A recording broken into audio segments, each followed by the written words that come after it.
Hello friends, स्वागत है आपका हमारे YouTube channel UP PCS capsule में। आई होप आप सभी अच्छे होंगे और आपकी तैयारी अच्छी चल रही होगी।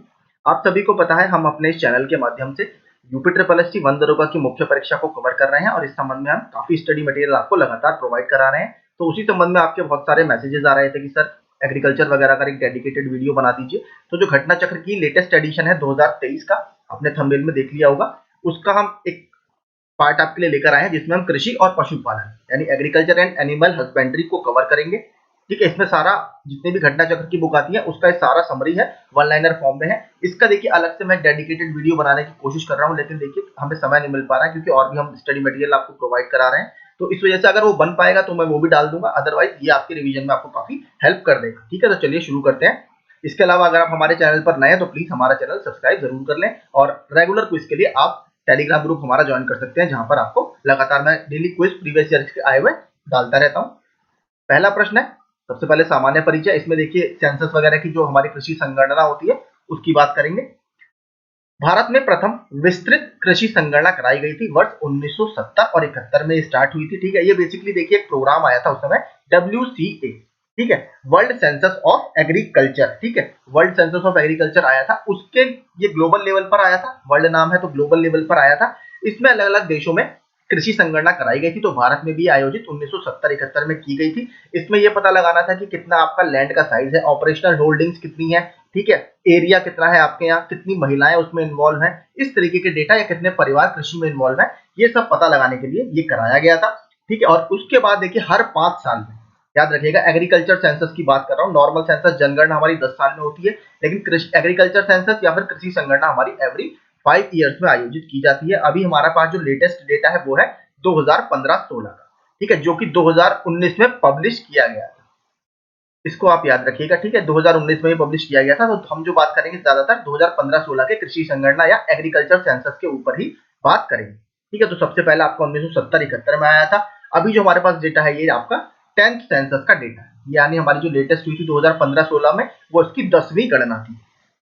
ठीक है, अब शुरू करते हैं आगे। कृषि संगणना 2015-16 के अनुसार देश में क्रियाशील जोतों यानी ऑपरेशनल होल्डिंग्स की कुल संख्या वर्ष 2011 10-11 के, जो कि पिछली हमारी नवी गणना थी उसके हिसाब से 138 थी। अब 138 मिलियन 138.35 बिलियन से बढ़कर अब कितनी हो गई है, 146.45 बिलियन, यानी इसमें साइज में बढ़ोतरी हुई है ऑपरेशनल होल्डिंग्स में। विगत 5 वर्षों 2010-11 से 2015-16 की अवधि में कार्यशील जोतों की संख्या में वृद्धि हुई है, कितनी, 5.86%। विगत 5 वर्षों में 2010-11 से 2015-16 के मध्य परिचालित यानी ऑपरेटेड एरिया में कितनी कमी हुई है, 1.11% की। देखिए इतना देख लीजिए, लेकिन बहुत इतना डिटेल में पूछेगा नहीं। आगे के जो धीरे धीरे टॉपिक्स आएंगे वो आपके लिए बहुत इंपॉर्टेंट है। ये आपको एक रफ आइडिया देने के लिए है कि लगभग कितना प्रतिशत कृषि में हमारे यहाँ लोग लगे हुए हैं। जनवरी 2019 में जारी कृषि संगणना 2015-16 के अनुसार देश के 14 राज्यों के या 14 राज्यों का देश की क्रियाशील जोतों की कुल संख्या में लगभग 91.01% हिस्सा है, जबकि कुल परिचालित क्षेत्र में इन 14 राज्यों का हिस्सा कितना है, लगभग 88.19%। जनवरी 2019 में जारी कृषि संगणना 2015-16 के अनुसार देश में सर्वाधिक जोतों की संख्या वाले राज्य कौन कौन से, आपका टॉप पे उत्तर प्रदेश, फिर बिहार, महाराष्ट्र, मध्य प्रदेश और कर्नाटक। तो उत्तर प्रदेश में देखिए हम सभी को पता है उत्तर प्रदेश में कृषि को बेसिकली हमारा बैकबोन बोला जाता है, क्योंकि यहाँ पर बहुत सारे कामगार उसमें लगे हुए हैं। अब देखते हैं अगला आगा। जनवरी 2019 में जारी देश में कुल 157.82 मिलियन परिचालित क्षेत्र में सर्वाधिक योगदान देने वाले राज्य कौन कौन से हैं, आपके राजस्थान है, महाराष्ट्र है, मध्य प्रदेश है, उत्तर प्रदेश और कर्नाटक है। ठीक है, कृषि संगणना 2015-16 के अनुसार राज्यों या संघीय क्षेत्रों में क्रियाशील जोतों की संख्या सर्वाधिक प्रतिशत वृद्धि किसमें दर्ज की गई है, तो मध्य प्रदेश में लगभग 12.74%। भारतीय कृषि का इतिहास किसने लिखा था, कल मैंने अपने वन लाइनर सीरीज में क्वेश्चन डाला है, MS रंधावा सर द्वारा ये बुक लिखी गई है। स्थायी कृषि या पर्माकल्चर पारंपरिक रासायनिक कृषि से किस तरह से ये भिन्न है। स्थायी कृषि एक धान्य कृषि पद्धति को हतोत्साहित करता है, किंतु पारंपरिक रासायनिक कृषि में एक धान्य कृषि पद्धति की प्रधानता है। ठीक है, पारंपरिक रासायनिक कृषि के कारण मृदा की लवणता में वृद्धि हो सकती है, यानी सॉइल की सैलिनिटी आपकी बढ़ सकती है, किंतु इस तरह की परिघटना स्थायी कृषि में दृष्टिगोचर नहीं होती। बिल्कुल ठीक। मल्च बनाने या मल्चिंग की प्रथा स्थायी कृषि से काफी महत्वपूर्ण है, किंतु पारंपरिक रासायनिक कृषि में ऐसी प्रथा आवश्यक नहीं है। मल्चिंग बेसिकली देखा होगा, और आपने मेरे मृदा संरक्षण वाला देखा होगा। मान लीजिए सॉइल है, इसको आप घास फूस या जो हरी खाद वगैरह होते हैं, ठीक है, उससे आप ढक देते हो। इससे होता क्या, देखिए फायदा, डायरेक्ट सनलाइट इस पर नहीं पड़ती है, तो यानी एक फायदा आपका क्या होता है, सॉइल का जो मॉइस्चर है वो आपका रिटेन रहता है, यानी सॉइल जो जमीन है उसमें नमी की कमी नहीं होती। यानी जब आप इसको दोबारा फसल बोने के लिए खोदते हो तो आपको कम मेहनत करनी पड़ती है, यानी आपका ह्यूमन एफर्ट बचता है। इसके अलावा और कुछ फायदे बताऊं तो देखिए, सॉइल की जो फर्टिलिटी है वो भी माना गया है कि सॉइल की फर्टिलिटी इसमें रिगेन रहती है, यानी सॉइल की आपकी जो उर्वरता है वो बनी रहती है। इसके अलावा जो मिट्टी में माइक्रो ऑर्गेनिजम्स होते हैं, सूक्ष्म जीव होते हैं, वो भी मेंटेन रहते हैं, यानी उनको भी ज्यादा नुकसान नहीं होता। तो ये पूरा मल्चिंग का फायदा है। आगे देखते हैं। कृषि में शून्य जुताई या जीरो टिलेज के क्या लाभ है। देखिए ये भी एक कहीं ना कहीं मृदा संरक्षण की टेक्निक है, जीरो टिलेज। इसमें जमीन को एक जरूरत से ज्यादा गहरा नहीं खोदा जाता है। इसके क्या क्या फायदे हैं देख लेते हैं। पिछली फसल के अवशेषों को जलाए बिना गेहूं की बुआई संभव है। देखिए स्टबल बर्निंग, या जो अवशेष जलाए जाते हैं इसको इंग्लिश में स्टबल बर्निंग बोला जाता है, ठीक है। वो दिल्ली के आसपास के क्षेत्रों में आपको पता है, दिल्ली में ये गैस चैम्बर की स्थिति पैदा कर देता है। इसीलिए इस तरह की जीरो टिलेज से फायदा क्या होगा आपका, बिना जो फसल के अवशेष है उसको जलाए आप गेहूं की बुआई कर सकते हैं। चावल की नई पौध को, नई पौध की देखिए, और गेहूं यहाँ पर लिखा है क्यों, क्योंकि गेहूं हमारी क्या है, ये आपकी रबी की फसल है। और जब ऑनसेट ऑफ विंटर आता है, आप सभी को पता है नवंबर दिसंबर में दिल्ली में प्रदूषण की घटनाएं या प्रदूषण का जो एक परेशानी है काफी बढ़ने लगती है, क्योंकि उस समय पुरानी फसल को काट लिया जाता है और नई फसल की बुआई की तैयारी की जा रही होती है, और वो कौन सी होती है, आपकी गेहूं की फसल। इसीलिए आपका बहुत ज्यादा पराली जलाने की घटनाएं सामने आती है। तो जीरो टिलेज का एक फायदा ये हो सकता है आपको, कि जब आपको गेहूं की बुआई करनी होगी, यानी जो रबी की फसल होगी, उसके लिए आपको अलग से जमीन, मतलब एक तरह से अवशेष नहीं जलाने होंगे। चावल की नई पौध की नर्सरी बनाए बिना धान के बीजों का नम मृदा में सीधे रोपण संभव है। एक फायदा आपका ये हो सकता है। मृदा में कार्बन पृथक्करण संभव है, यानी जो आपका सॉइल सिक्वेस्ट्रेशन होता है,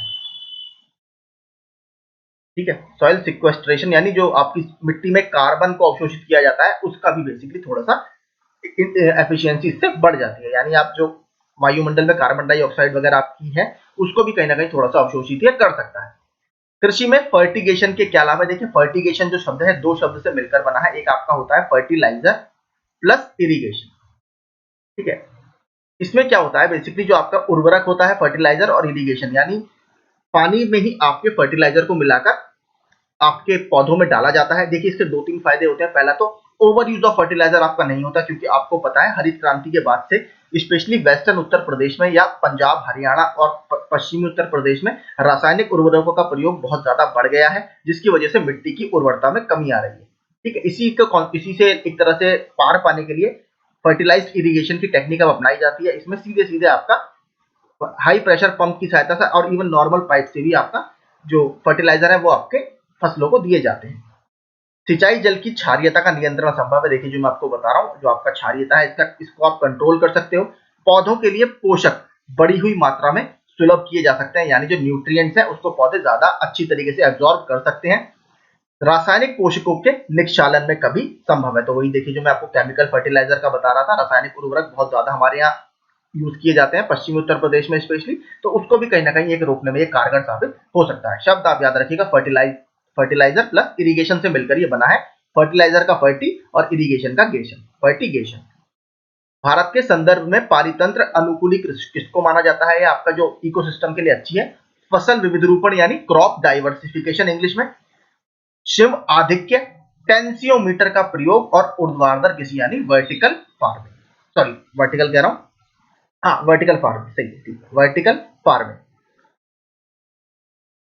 ठीक है, सही कथन है। भारत को 15 कृषि जलवायु प्रदेशों में बांटा गया है। इसके अलावा भारत को 20 कृषि पारिस्थितिकी प्रदेशों में बांटा गया है। तो ये क्वेश्चन देखिए बहुत पूछा जाता है, और ये उत्तर प्रदेश के रेफरेंस में भी बहुत पूछा जाता है। देखिए उत्तर प्रदेश के रेफरेंस में ये दो क्वेश्चन आते हैं, मैं आपको बता देता हूँ, प्लीज दोनों को याद करके जाइएगा, क्योंकि दोनों ही पूछे जाते हैं।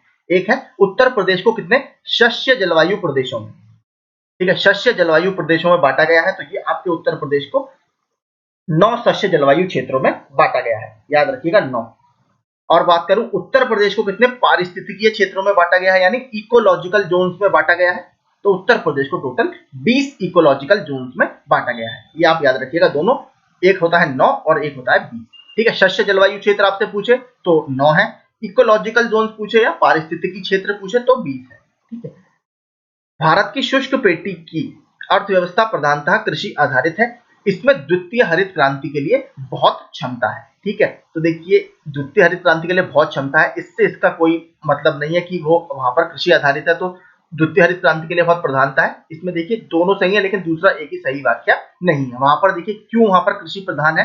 ठीक है, थोड़ी सी जो आपका मोटे अनाज वगैरह होते हैं वो आपको पता है ड्राई एरियाज में काफी ज्यादा हो जाते हैं, और मोटे अनाज को आपको पता है भारत में गरीबों का खाद्यान्न बोला जाता है। ठीक है, क्योंकि वो बहुत ड्राई कंडीशन में भी हो जाते हैं। तो इसका देखिए सीधा हरित क्रांति से कोई ऐसा संबंध नहीं है कि वहां पर प्रधानता कृषि ही की है इसलिए वो हरित क्रांति के लिए फेमस है, तो दोनों में ऐसा लिंक डायरेक्ट कुछ नहीं है, इसकी व्याख्या ये नहीं करता।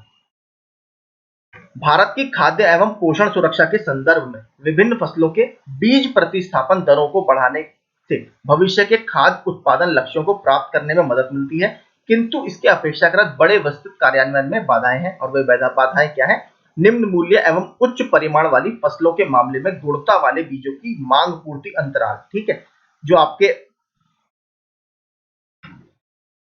उच्च परिमाण वाली फसल है, ठीक है, उसमें जो मांग पूर्ति का अंतराल है यानी डिमांड सप्लाई का आपका जो गैप है, ठीक है, ये काफी बड़ी एक समस्या है। इसी की वजह से बहुत बड़े विस्तृत कार्यक्रम में ये कहीं ना कहीं आपके लिए, क्योंकि अगर आपको बहुत बड़े लेवल पर कोई प्रोग्राम चलाना है तो कहीं ना कहीं उसके लिए आपको डिमांड भी अगर आपकी आ रही है तो सप्लाई आपकी होनी चाहिए, और अगर भारत में सारी कंपनियां इसको नहीं बना पाएंगी तो कहीं ना कहीं डिमांड सप्लाई गैप की वजह से ये इस तरीके के विस्तृत कार्यक्रम सक्सेसफुल नहीं हो पाएंगे। देश का पहला कृषि विश्वविद्यालय कौन सा है, तो मैंने आपको कल बताया था Govind Ballabh Pant university of agriculture and technology. 1960 में इसकी स्थापना जवाहरलाल नेहरू जी के द्वारा की गई थी। उस समय यह उत्तर प्रदेश में मौजूद था, अब ये उत्तराखंड के पंतनगर में स्थित है। भारतवर्ष में प्रथम कृषि विश्वविद्यालय की स्थापना कब हुई, नीचे देखिए 1960 में। यदि खाद्यान्नों का सुरक्षित संग्रह सुनिश्चित करना हो तो कटाई के समय उनका आर्द्रता अंश कितना होना चाहिए, यानी मॉइस्चर कंटेंट कितना होना चाहिए, लगभग 14% से आपका ये कम होना चाहिए, तो आपका जो एक तरह से सेफ उसका स्टोरेज है वो पॉसिबल हो पाएगा। भारत में भूमि उपयोग वर्गीकरण का सन्निकट निरूपण है, तो शुद्ध बुवाई क्षेत्र आपका लगभग 45.22%, वन क्षेत्र यानी फॉरेस्ट एरिया 23.36%, और इसके अलावा अदर एरियाज आपके 31.42%। 2016-17 के एस्टिमेट्स की बात कर रहा है। कृषि में युग्म पैदावार से क्या आशा है, विभिन्न मौसम पर 2 फसलें उगाने से आपकी। ठीक है, युग्म पैदावार यानी कपल आपका एक तरह से डुअल इसको बोल सकते हो आप, युग्म मतलब डुअल हो गया, तो यानी विभिन्न मौसम में आपका 2 फसलें उगाने से। मिश्रित खेती बेसिकली आपका मिक्स्ड फार्मिंग जिसको बोलते हैं। ठीक है, इसमें मैंने आपको बताया था 2 चीजें बहुत इंपॉर्टेंट है। एक तो आपका जो फार्मिंग आप कर रहे हो यानी जो कृषि कर रहे हो उसमें आप ज्यादातर क्रॉप डाइवर्सिफिकेशन अपनाओ, यानी एक ही खेत में आप कई सारी फसलें उगाने की कोशिश करो। उसके अलावा दूसरा क्या है, इसमें आप एनिमल हस्बेंड्री उसके साथ साथ करो, यानी पशुपालन भी आप उसके साथ साथ करो।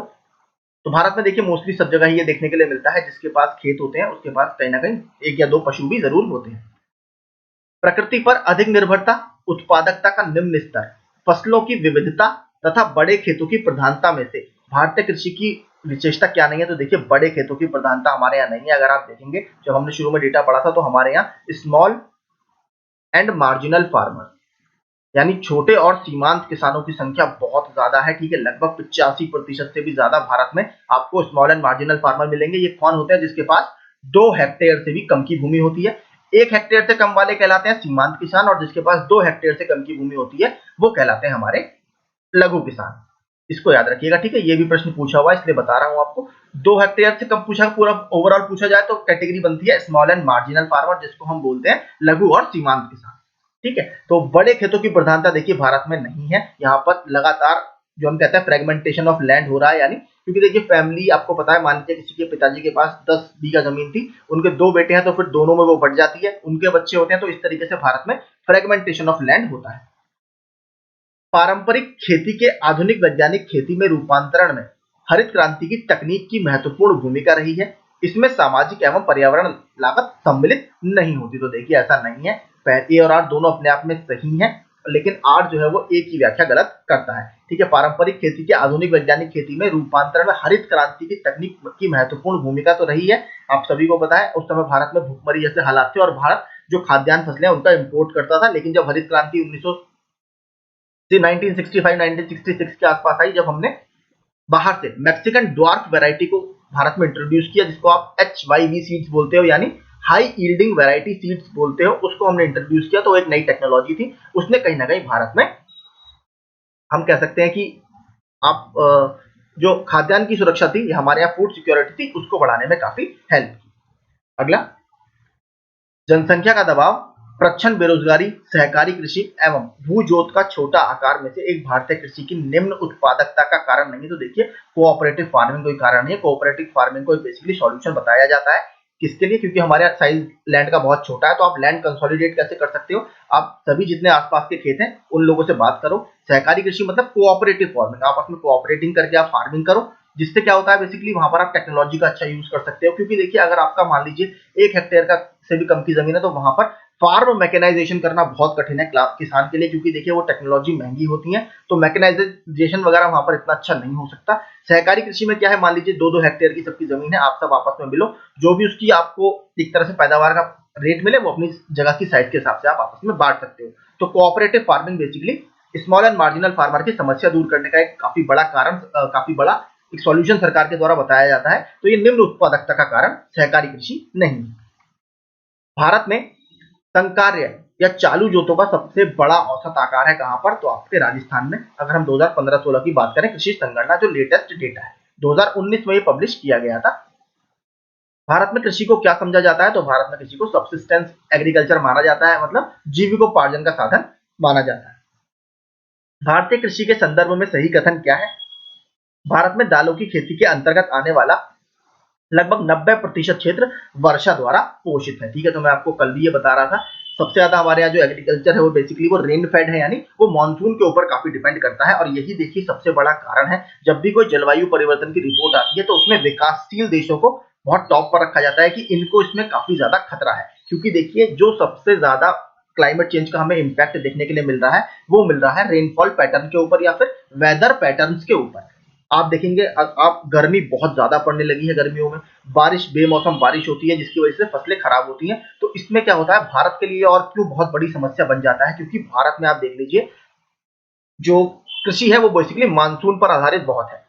हम जो अपना साइकिल चलाते हैं वो इस तरीके से चलाते हैं कि इस समय बारिश आएगी तो हमारे यहाँ इस समय इसको पानी मिल जाएगा, लेकिन अब जब वेदर पैटर्न्स आपके शिफ्ट होंगे, बारिश बिन मौसम होगी, तो कहीं ना कहीं कृषि पर नकारात्मक रूप से प्रभाव पड़ेगा। इससे किसानों की आय भी प्रभावित होगी और देश की इकोनॉमी भी नकारात्मक रूप से प्रभावित होगी। ठीक है, और क्लाइमेट से जो हमारे यहाँ बीमारी आ रही है वो तो आ ही रही है। स्पेशली कृषि की अगर बात करें, तो अगर क्लाइमेट चेंज से सबसे ज्यादा किसी को नुकसान है तो वो कृषि को ही है, स्पेशली भारत के संदर्भ में। भारत में रासायनिक उर्वरकों के 2 बड़े उपभोक्ता कौन है? तो एक तो है आपका उत्तर प्रदेश और दूसरा महाराष्ट्र। ढैंचा, शनई, लोबिया एवं मूंग में से नई सुधारी गई ऊसर में हरी खाद के लिए सबसे उपयुक्त फसल आपकी कौन सी है? तो आपका लोबिया जो है ये हरी खाद के लिए या ग्रीन मैन्योर के लिए सबसे उपयुक्त फसल है। ढैंचा, शनई, बोड़ा यानी लोबिया तथा ग्वार जैसी, ग्वार की फली आपने देखी होंगी, अभी भी आती है, जैसे हरी खाद वाली फसलों में से नाइट्रोजन की मात्रा सर्वाधिक किसमें पाई जाएगी? बेसिकली आपका लोबिया में। देखिए, जो भी लेग्यूमिनस क्रॉप्स आपकी होंगी, ठीक है, लेग्यूमिनस मतलब जो दलहनी फसलें होती हैं, वो नाइट्रोजन फिक्सेशन बहुत करती हैं, क्योंकि उनकी जड़ों में राइजोबियम बैक्टीरिया होता है, जो कि एक सिम्बायोटिक एसोसिएशन में होता है, यानी वो नाइट्रोजन फिक्सेशन करता है और उसको कहीं ना कहीं उससे भोजन मिलता है। तो लेग्यूमिनस क्रॉप्स की जो जड़ें होती हैं या दलहनी फसलों की जो जड़ें होती हैं, वो नाइट्रोजन फिक्सेशन में बहुत बड़ा रोल निभाती है। और इसमें वही पूछ रहा है, देखिए नाइट्रोजन की मात्रा सर्वाधिक किसमें पाई जाएगी? तो आपकी जो लोबिया होगी, क्योंकि एक ये लेग्यूमिनस क्रॉप है, इसलिए ये नाइट्रोजन फिक्सेशन काफी ज्यादा करेगी। संतुलित उर्वरक प्रयोग किए जाते हैं उत्पादन बढ़ाने के लिए, खाद्य की गुणवत्ता उन्नत करने हेतु, भूमि की उत्पादकता को बनाए रखने हेतु। यानी देखिए, कंट्रोल्ड उर्वरक जो फर्टिलाइज्ड इरिगेशन मैंने आपको बताया था, देखिए इसी के लिए सरकार सॉइल हेल्थ कार्ड स्कीम भी लेकर आई थी। क्यों? क्योंकि सरकार को पता है जो हरित क्रांति हुई थी हमारे यहाँ, उसके बहुत सारे नकारात्मक प्रभाव अब हमें देखने के लिए मिल रहे हैं। तो उसके लिए हो क्या रहा है, सॉइल की फर्टिलिटी लगातार कम हो रही है, यानी उत्पादकता पर भी प्रभाव पड़ रहा है। अगर आप चाइना और यूएसए के मुकाबले भारत में देखेंगे तो पर हेक्टेयर उत्पादकता हमारे यहाँ काफी कम है। ओवरऑल प्रोडक्शन हमारे यहाँ अच्छा है, लेकिन पर हेक्टेयर में जो उत्पादकता है वो हमारे यहाँ काफी कम है। तो उसी के लिए देखिए सरकार क्या कर रही है कि आप संतुलित उर्वरक अपनाइए। अभी सरकार ने नैनो यूरिया वगैरह आपने देखा होगा, ठीक है, नैनो यूरिया को आप पानी में मिलाकर लिक्विड फॉर्म में डाल सकते हैं, ठीक है, लिक्विड यूरिया प्लांट भी सरकार ने चलाए हैं। तो ये कहीं ना कहीं काफी इस तरीके की तरफ भारत सरकार के कदम है। सॉइल हेल्थ कार्ड स्कीम भी उसी का एक हिस्सा था। इसके अलावा अगर इरिगेशन की मैं बात करूं, क्योंकि पानी बहुत ज्यादा आप डाल देते हो, अगर आप पानी बहुत ज्यादा डालोगे तो ओवर इरिगेशन हो जाता है, जिसकी वजह से मृदा के ऊपर एक लेयर जम जाती है सॉल्ट की, जिसकी वजह से वो भी फसल को नकारात्मक रूप से प्रभावित करती है। तो इसमें क्या क्या फायदे हैं, आपके संतुलित उर्वरक प्रयोग के उत्पादन बढ़ता है आपका, और जो खाद की गुणवत्ता है वो भी बढ़ती है, और इसके अलावा लैंड की जो फर्टिलिटी है वो बनी रहती है। केरल तट, तमिलनाडु तट, तेलंगाना तथा विदर्भ में से दक्षिणी भारत में उच्च कृषि उत्पादकता का क्षेत्र आपका जो कोरोमंडल का तट है, ठीक है, कोरोमंडल का जो तट है वहां पर पाया जाता है, और वो कौन सा है आपका, तमिलनाडु। पुनर्भरण योग्य भौम जल संसाधन में सबसे संपन्न राज्य कौन है, तो बेसिकली उत्तर प्रदेश में सबसे संपन्न राज्य है, ये इंपॉर्टेंट है आपके लिए। भारत में ठेकेदारी कृषि को लागू करने में अग्रणी राज्य कौन सा है, तो ठेकेदारी कृषि यानी आपका कॉन्ट्रैक्ट फार्मिंग, ठीक है, कॉन्ट्रैक्ट फार्मिंग, इस पर भी सरकार का देखिए बहुत ज्यादा फोकस है, ठीक है। इसमें देखिए क्या होता है, आपका प्री एग्रीमेंट होता है किसान के साथ। मान लीजिए कोई कंपनी आई, एक्स कंपनी है, मान लीजिए कोई, मैं किसान हूं, वो कंपनी मेरे साथ पहले ही टाई अप करेगी कि सर आप इस खेत में ये उगाइए। मान लीजिए कोई लेस कंपनी है, ठीक है, जिसको आलू चाहिए चिप्स बनाने के लिए, लेस हो गई, अंकल चिप्स हो गई, जो भी आपको चाहिए, वो मुझसे पहले ही टाई अप करेंगे कि सर आप 1 हेक्टेयर में इतना आलू हमको चाहिए इस साल, हम आपको इस रेट पे देंगे, चाहे मार्केट में कोई उसकी वैल्यू चल रही हो। तो एक प्री एग्रीमेंट इसमें होता है, ठीक है, तो इसको आप कॉन्ट्रैक्ट फार्मिंग बोला जाता है। ये हमारे यहाँ सबसे ज्यादा कहां मिलेगा, पंजाब। हरित खेती में सन्निहित है, तो आपका हरित खेती में क्या है, समेकित कीट प्रबंधन, समेकित पोषक पदार्थ आपूर्ति, समेकित प्राकृतिक संसाधन प्रबंधन।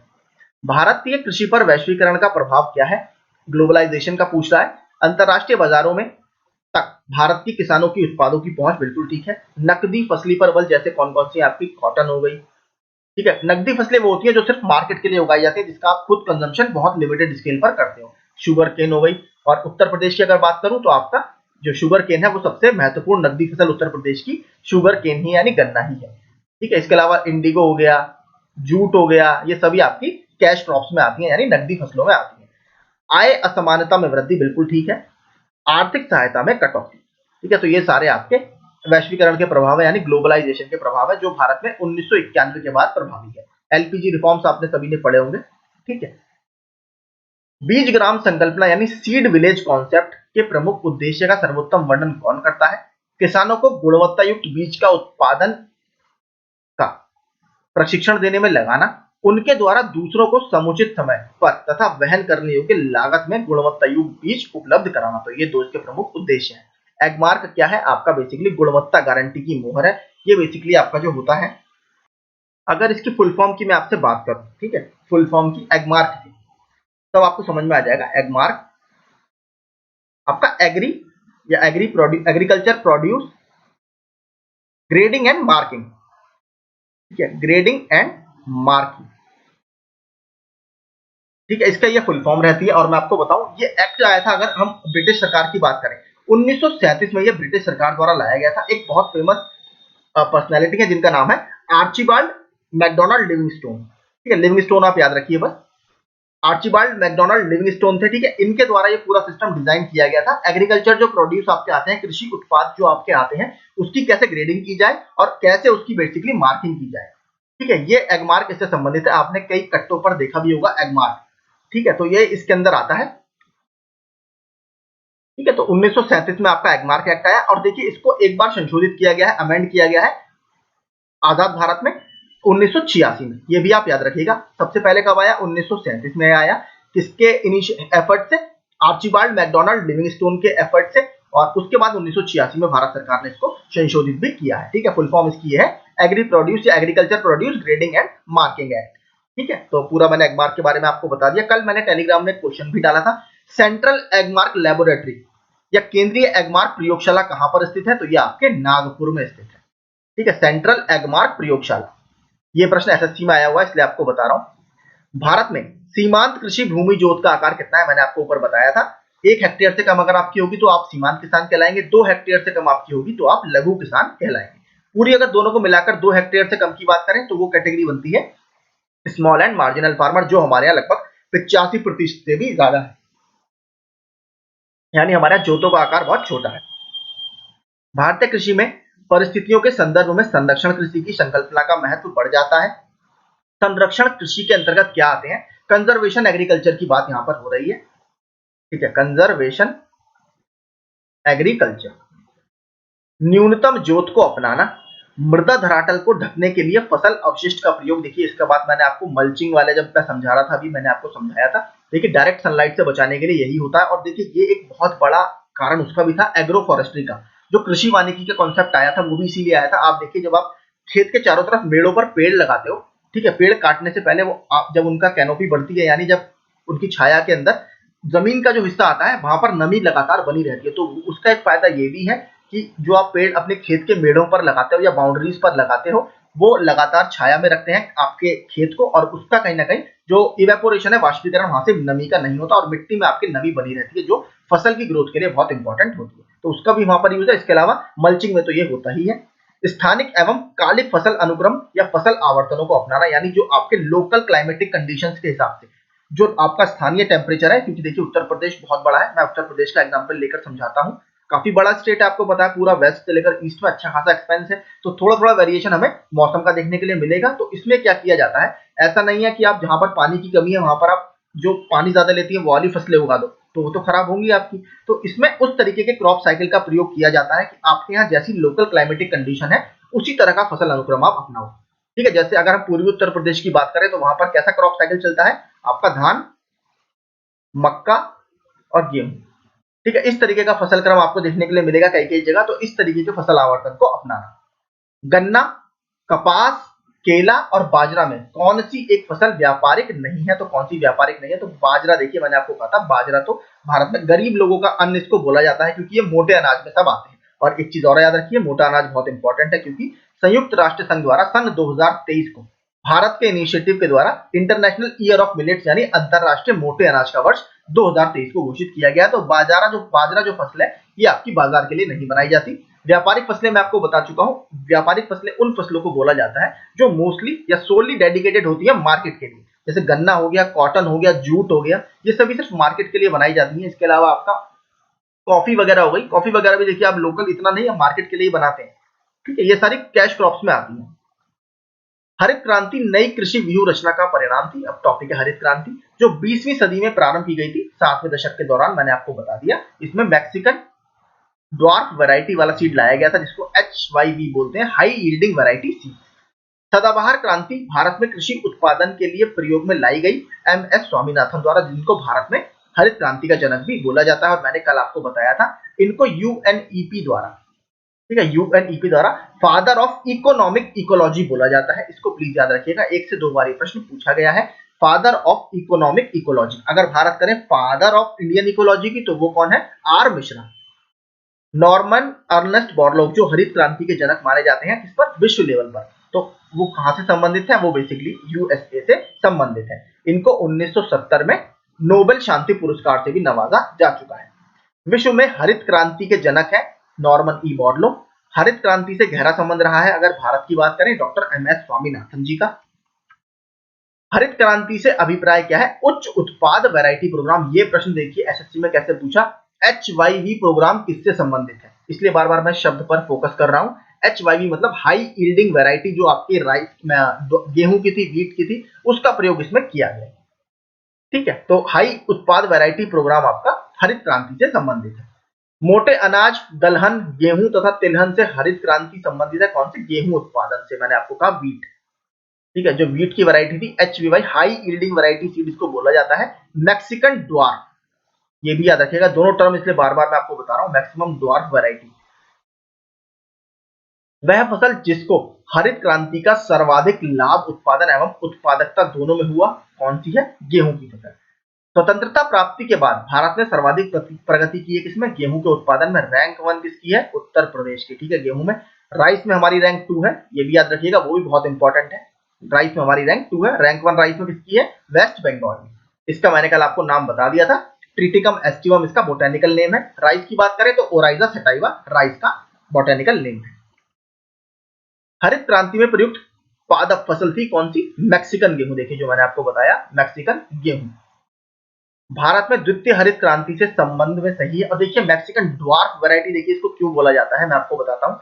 इसमें देखिए जो आपका धान का हिस्सा था, सॉरी धान कह रहा हूँ, जो गेहूं का हिस्सा था वो ज्यादा था। जो आपकी हम कह सकते हैं ठूंठ जिसको आप बोलते हो, यानी जो नॉन प्रोडक्टिव पार्ट था, जो तना वाला हिस्सा था, इस तरीके से गेहूं की अगर मैं बात करूं, ये देख लीजिए यहाँ पर अगर गेहूं के बीज है तो इसमें ये ज्यादा था, लेकिन जो भूसी वाला हिस्सा था वो कम था। इसकी वजह से देखिए एक नकारात्मक प्रभाव ये भी कहा जाता है कि गांव में जो आपके पशुपालन वगैरह लोग करते थे उसके लिए भूसे की कमी भी हुई, क्योंकि ये इसमें भूसा तो कम था और एडिबल पार्ट आपका ज्यादा था, जो प्रोडक्टिव पार्ट होता है।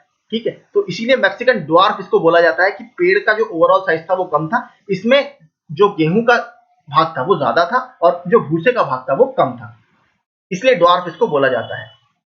भारत में द्वितीय हरित क्रांति के संदर्भ में क्या सही है? इसका लक्ष्य हरित क्रांति से अब तक लाभान्वित न हो सकने वाले क्षेत्रों में बीज, पानी, उर्वरक तकनीक का विस्तार करना है। इसका लक्ष्य पशुपालन, सामाजिक वानिकी या सोशल फॉरेस्ट्री, मत्स्य पालन यानी आपका फिशरीज या एक्वाकल्चर के साथ शस्योत्पादन का समाकलन करना है। तो ये सेकंड ग्रीन रिवॉल्यूशन, जो हमारा ग्रीन रिवॉल्यूशन 2.0 की बात चल रही है, उसके बारे में बात कर रहा है। इसमें देखिए ब्लू इकोनॉमी पर बहुत फोकस है सरकार का। ब्लू इकोनॉमी देखिए आप सभी को पता है, भारत का अगर आप नीचे वाला हिस्सा देखेंगे वो कुछ इस तरीके का है, प्रायद्वीप। ठीक है, तीन तरफ हमारे यहाँ पानी है, तो हमारे यहाँ बहुत पोटेंशियल है ब्लू इकोनॉमी यानी एक्वाकल्चर वगैरह का।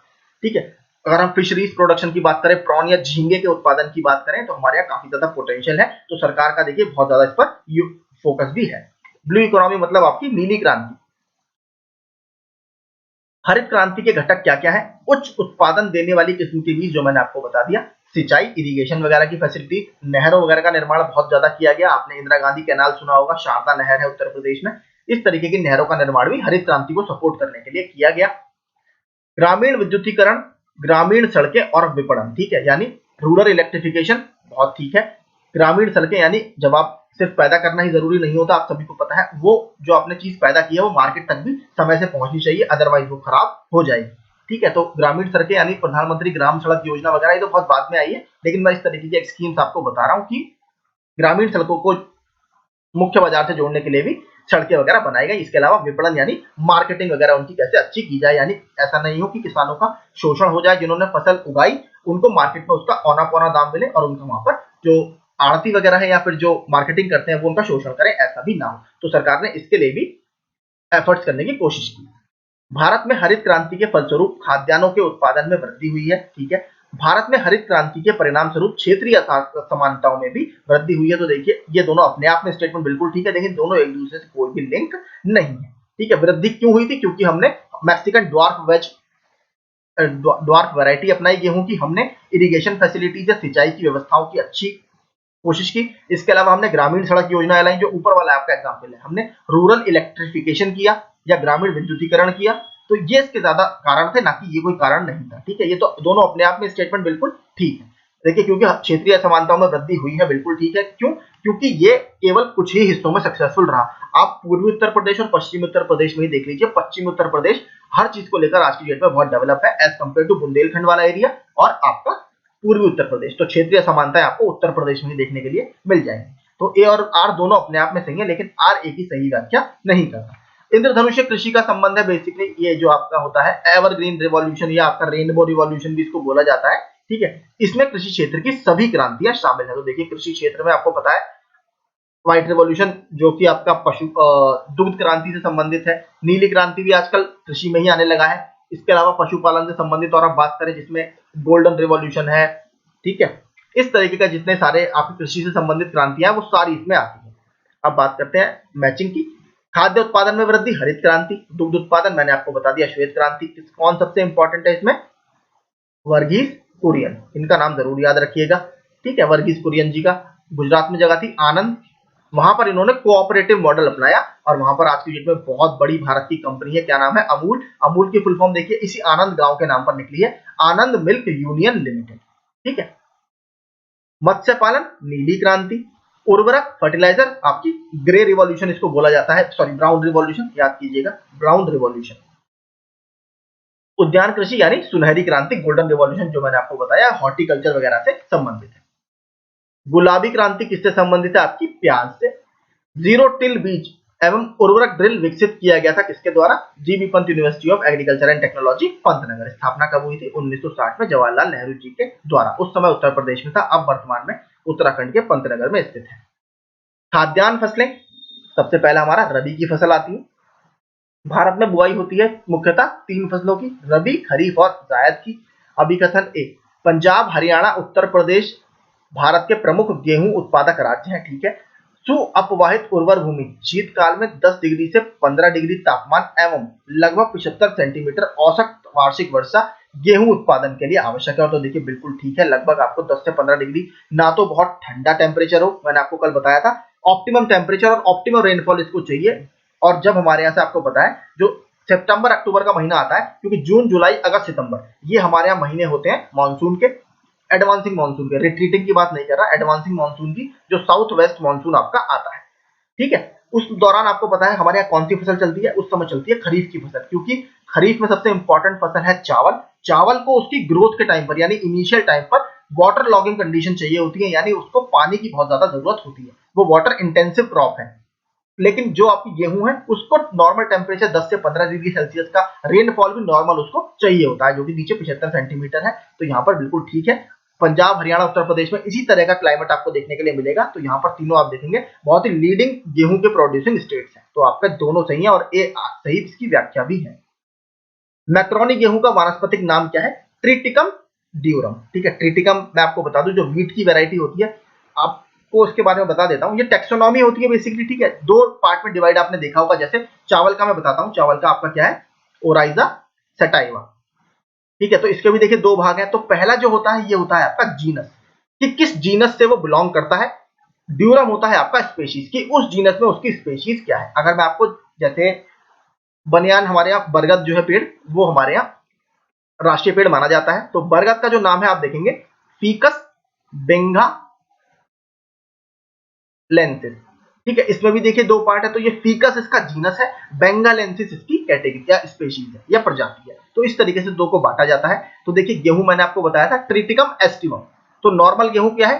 ट्रिटिकम उसका जीनस है, एस्टिवम उसकी स्पेशीज है। ऐसे ही मैक्रोनी गेहूं, गेहूं का ही एक प्रकार है। ठीक है। तो उसका देखिए जीनस सेम रहेगा, उसका जीनस ट्रिटिकम ही है वो गेहूं की ही प्रजाति, लेकिन उसकी जो है जीनस उसका गेहूं का ही है, लेकिन प्रजाति उसकी दूसरी है। प्रजाति कौन सी है? ड्यूरम। ठीक है। इस तरीके से ये पूरा नाम चलता है। रबी फसल की बुआई होती है कब? अक्टूबर नवंबर के महीने में, जो मैंने आपको ऊपर बताया। इसको नॉर्मल टेम्परेचर और नॉर्मल रेनफॉल चाहिए होता है। कौन कौन सी आती है? गेहूं, जौ, मटर, चना, ये सारी फसलें इसमें आती हैं। तंबाकू, लाही। रबी फसल है कौन सी? सरसों, मसूर, चना। देखिए मैंने बताया था गेहूं, गेहूं और चना तो बहुत फेमस है, इसको जरूर याद करके जाइएगा। गेहूं की अच्छी खेती आवश्यक परिस्थिति समुच्चय है किसका? मध्यम ताप और मध्यम वर्षा, जो मैंने आपको बताया। ठीक है। बहुत ज्यादा रेनफॉल नहीं चाहिए, बहुत ज्यादा टेम्परेचर और बहुत कम टेम्परेचर भी नहीं चाहिए, तो भी आपकी फसल खराब हो जाएगी। गन्ना, कपास, जूट तथा गेहूं में नकदी फसल में क्या सम्मिलित नहीं है? तो देखिए नकदी फसल आपकी गेहूं नहीं होती। गेहूं को आप एडिबल या फिर अपने डोमेस्टिक यूज के लिए भी काम में लेते हो। नकदी फसल का समूह कौन कौन सा है? कपास, गन्ना और केला। 3 बड़े गेहूं उत्पादक राज्यों की दृष्टि से सही क्रम क्या है 2020-21 के अनुसार? तो आपके उत्तर प्रदेश का पहला है, मध्य प्रदेश दूसरा, तीसरा पंजाब। राइस में देखिए वेस्ट बंगाल पहला है, वो भी याद रखिएगा, अभी आगे देखेंगे। उत्तर प्रदेश का भारत का अधिकतम गेहूं उत्पादक राज्य कौन सा है? उत्तर प्रदेश। मही सुगंधा प्रजाति है, बहुत अच्छा प्रश्न है, किसकी? धान की फसल की। इसके अलावा मैंने आपको एक और बताया था, पूसा सुगंधा 5 किसकी प्रजाति है? ये भी धान की प्रजाति है, याद रखिएगा। ठीक है। सुगंधा से भी आप लगा सकते हो, मही सुगंधा, पूसा सुगंधा। तो मैंने आपको देखिए कल जितने भी बताए थे सब आए हुए प्रश्न है, इसलिए मैं आपसे कहता हूं जो मैं बोलता हूं प्लीज उस पर भी फोकस किया कीजिए। भारत में उत्तर प्रदेश का प्रथम स्थान है किस किस में? गेहूं में तो है ही, आलू में भी है और गन्ने के उत्पादन में, तीनों में हम टॉप रैंक पर है। ठीक है। एक चीज आपको और फैक्ट बताता हूं यहाँ पर आलू से संबंधित। देखिए उत्तर प्रदेश में, ध्यान से सुनिएगा, उत्तर प्रदेश में 3 एग्री एक्सपोर्ट जोन है, यानी कृषि निर्यात जोन है। ठीक है। 3 हमारे यहाँ कृषि निर्यात जोन है, तीनों आपको बता देता हूं। एक हमारा है आगरा, एक हमारा है लखनऊ, एक आपका है सहारनपुर। ठीक है। 3 हमारे यहाँ एग्री एक्सपोर्ट जोन है। लखनऊ और सहारनपुर ये पूरे डेडिकेटेड है मैंगो के लिए। ठीक है, आप सभी को पता है लखनऊ में तो जबरदस्त आपका दशहरी आम जो कि मलिहाबाद में आपको मिलेगा। ठीक है, लखनऊ में मलिहाबाद वगैरह, और लखनऊ वाला जो आपका ये क्षेत्र है क्या क्या कवर करता है आपका सीतापुर को, आपका उन्नाव को, हरदोई को, जहां पर आपके आम ठीक ठाक होते हैं। इसके अलावा सहारनपुर की बात करें तो यहाँ पर एक बहुत फेमस जगह है बागपत, यहाँ पर होता है आपका रटौल आम। ठीक है, रटौल, इस रटौल आम को जीआई टैग भी मिल चुका है। मैं आपको बता दूं सितंबर 2021 में इसको जीआई टैग दिया गया था भारत सरकार के द्वारा। तो ये दोनों जो आपके एग्री प्रोसेसिंग जोन है ये मैंगो से संबंधित है, आम से संबंधित है। और इसके अलावा अगर बात करूं आगरा वाला, मैं आपको क्यों बता रहा हूं, क्योंकि आलू का जो प्रोसेसिंग जोन या एग्री एक्सपोर्ट जोन है हमारे यहाँ वो आगरा में ही मौजूद है। ठीक है, आलू का नंबर 1 उत्पादक उत्तर प्रदेश है, और उत्तर प्रदेश के आलू को ताज ब्रांड के नाम से बेचा जाता है, याद रखिएगा, इंटरनेशनल मार्केट में, लोकल मार्केट में ताज ब्रांड के नाम से। ठीक है, तो 3 हमारे यहाँ एग्री प्रोसेसिंग जोन है, आगरा, लखनऊ, सहारनपुर में। लखनऊ और सहारनपुर वाले आपके आम को समर्पित है, डेडिकेटेड है। आगरा वाला आपका पोटैटो के एक्सपोर्ट से संबंधित है, और पोटैटो को हमारे यहाँ ताज ब्रांड के नाम से बेचा जाता है। गेहूं की वह प्रजाति जो प्रेरित उत्परिवर्तन द्वारा विकसित की गई है, क्या नाम है? सोनारा 64। ये भी देखिए सब आए हुए प्रश्न है, इनको तो इन प्रजातियों को याद रखिएगा। गेहूं में बौनेपन का जीन है, कल शाम को ही मैंने आपको बता दिया, क्या नाम है? नॉरिन 10। मैक्रोनी गेहूं सबसे उपयुक्त है असिंचित परिस्थितियों के लिए या फिर ड्राई एरियाज के लिए, जहां पर आपकी इरिगेशन की फैसिलिटीज बहुत अच्छी नहीं है, जहां पर आपकी सिंचाई की व्यवस्थाएं बहुत अच्छी नहीं है। तो ड्वार्फ यानी मैक्रोनी गेहूं, जिसका हमने ऊपर नाम क्या पढ़ा था? Triticum durum. ठीक है, गेहूं का नॉर्मल गेहूं का क्या नाम है? Triticum aestivum. मैक्रोनी गेहूं का क्या नाम है? Triticum durum. राज 3077 एक प्रजाति है किसकी? गेहूं की। ठीक है, ये भी काफी इंपॉर्टेंट है। आगे देखते हैं, पूसा सिंधु गंगा एक प्रजाति है किसकी? पूसा सिंधु गंगा गेहूं की प्रजाति है। देखिए सुगंधा मत पढ़ लीजिएगा, पूसा सुगंधा धान की है। ठीक है, यूपी 308 एक प्रजाति है गेहूं की, ये भी देखिए इंपॉर्टेंट है हमारे लिए। गेहूं की फसल का रोग है रस्ट। मैंने आपको बताया था 3 टाइप का था, येलो रस्ट था, ब्लैक रस्ट था, और आपका ब्राउन रस्ट था। कल शाम के मैंने वन लाइनर वाले में आपको बता दिया था। कल्याण सोना एक किस्म है किसकी? कल्याण सोना भी आपके गेहूं की किस्म है। देखिए जो प्रीवियस ईयर के एटलीस्ट बहुत सारी हैं, वो आप सब याद नहीं कर पाएंगे, जितनी आई हुई है प्लीज उसकी एक लिस्ट बना लीजिए, वो आप जरूर पढ़ के जाइएगा। गेहूं की अधिक पैदावार वाली किस्में कौन सी है? अर्जुन और सोनालिका, जो मैंने आपको सोनालिका कल शाम को बताया था, सोनालिका।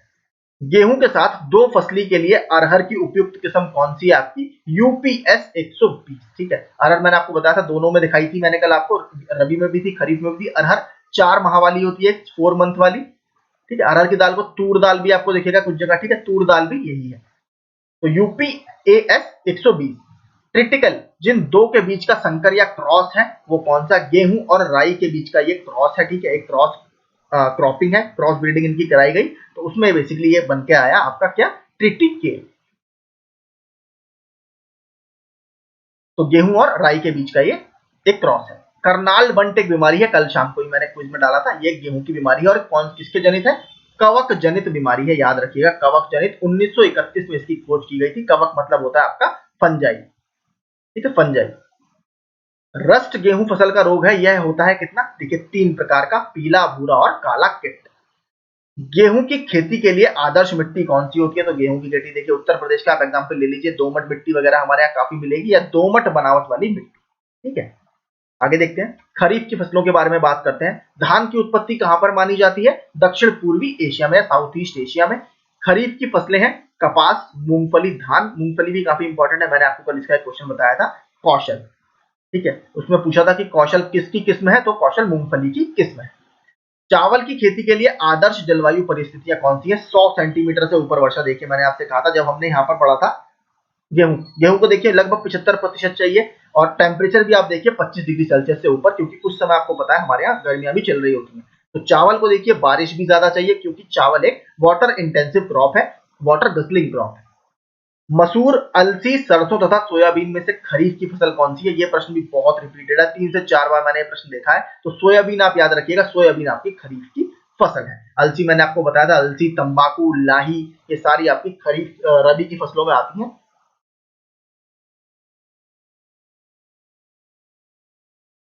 आगे देखते हैं, भारत में प्रमुख खाद्यान्न है कौन सा? चावल। खेती के अंतर्गत क्षेत्र के अनुसार भारत में सबसे महत्वपूर्ण खाद्य फसल आपकी कौन सी है? तो ये आपकी सबसे महत्वपूर्ण खाद्य फसल चावल आपकी मानी जाती है। भारत में वह फसल जिसके अंतर्गत सर्वाधिक क्षेत्रफल है, तो धान के अंतर्गत हमारे यहाँ सबसे ज्यादा एरिया आपको देखने के लिए मिलेगा। भारत में चावल की खेती के अंतर्गत सर्वाधिक क्षेत्र कहां पर पाया जाता है? 2019-20 के अनुसार आपका एरिया की बात कर रहा है, तो उत्तर प्रदेश में। इसको देखिए मैं आपको चेक करके बताऊंगा, मैं इसको देखना भूल गया, या तो वेस्ट बंगाल भी इसका हो सकता है। प्लीज आप मुझे कमेंट, थोड़ा सा टाइम दीजिएगा, कमेंट में मैं आपको बता दूंगा, ठीक है। इसको अभी रहने दीजिए, मैं इसको देखकर बताऊंगा। भारत में प्रति हेक्टेयर चावल का औसत उत्पादन वर्ष 2020-21 में कितना था? 2713 किलोग्राम, यानी एक हेक्टेयर में आपका लगभग 2700 किलो चावल आपका निकलता है। भारत में चावल के कटोरे के क्षेत्र का क्या नाम है? जो कृष्णा गोदावरी का हमारा डेल्टा है, उसको बोला जाता है इंडिया का राइस बाउल या चावल का कटोरा। धान की उत्पादकता सर्वाधिक है कहां पर? तो पंजाब में आपको धान की प्रोडक्टिविटी सबसे ज्यादा देखने के लिए मिलेगी। प्रोडक्टिविटी का मतलब क्या होता है? प्रति हेक्टेयर में कितने किलोग्राम आपका चावल निकल रहा है। तो कहां पर है? 2019-20 में 4035। देखिए ऑन एन एवरेज देखेंगे 2713 निकल रहा है, लेकिन पंजाब में काफी लगभग 1300 किलोग्राम वहां पर एक हेक्टेयर में ज्यादा निकल रहा है। कारण देखिए आप सभी को पता है, पंजाब में थोड़े से किसान समृद्ध हैं। समृद्ध मतलब और स्टेट्स की अपेक्षा वहां पर जमीन लोगों के पास अच्छी है, ऊपर से वहां पर जमीन बहुत फर्टाइल है, केमिकल फर्टिलाइजर वहां पर बहुत ज्यादा यूज किए जाते हैं, तो ये सब कारण है। और जब बड़ा आपके पास खेत होता है तो देखिए बड़ा खेत में क्या है, फार्म मैकेनाइजेशन करना आसान है, टेक्नोलॉजी अपनाना आसान है, ठीक है। उनके पास पैसा भी अच्छा है तो वो लोग इस चीज को कर सकते हैं, लेकिन छोटे किसान के पास इतना पैसा नहीं होता कि वो प्रोडक्टिविटी बढ़ाने के लिए बहुत ज्यादा खर्चा कर सके। जया, पद्मा एवं कृष्णा उन्नत किस्म है किसकी? धान की। तो ठीक है, मैं आपसे कह रहा हूँ जितनी किस्में आपको यहाँ पर दिखती जा रही है प्लीज सब पढ़ लीजिए। अमन धान उगाया जाता है कब? जून जुलाई में इसकी बुआई होती है, नवंबर दिसंबर में कटाई होती है। देखिए धान है तो धान तो आपको उस समय बोना पड़ेगा जब आपके पास बारिश होगी अच्छी और टेम्परेचर थोड़ा ज्यादा होगा। पूसा सुगंधा 5 जो मैंने आपको कल बताया था, किसकी किस्म है? ये धान की किस्म है। बरानी द्वीप है, ये क्या है? ये भी एक धान की किस्म है। काफी अच्छा प्रश्न है। बासमती चावल संकर प्रजाति है, इसी बासमती चावल की संकर प्रजाति क्रॉस क्रॉप कौन सी है? पूसा RH10। तो ये आपकी बासमती चावल की क्रॉप है। बासमती चावल की रुपाई हेतु उपयुक्त बीज दर है, ये चकबंदी लेखपाल में भी प्रश्न आया था, तो लगभग 15 से 20 किलोग्राम प्रति हेक्टेयर इसकी बीज दर है। कथन 1, पंजाब चावल का एक महत्वपूर्ण निर्यातक है। यह प्रदेश चावल के उत्पादन में अंग्रेज है, चावल के उत्पादन में आपका वेस्ट बंगाल अग्रणी है, इसका रैंक नहीं है, तो आपका ए सही है और आर गलत है, बिल्कुल ठीक। भारत में चावल का सबसे बड़ा उत्पादक राज्य है, तो देखिए पश्चिम बंगाल। एरिया वाला मैं आपको क्वेश्चन जो मैंने छुड़वाया मैं देखकर बताऊंगा कि एरिया सबसे ज्यादा किसमें है। वह जीव जो चावल की फसल के लिए जैव उर्वरक का कार्य कर सकता है तो कौन है? ब्लू ग्रीन ऑलगी या नील हरित शैवाल। इंग्लिश में भी लिख देता हूं, एक छात्र का कमेंट आया था कल, ब्लू ग्रीन ऑलगी, ठीक है, या नील हरित शैवाल। भारत में पश्चिमी तट की तुलना में पूर्वी तट में धान का उत्पादन अधिक होता है।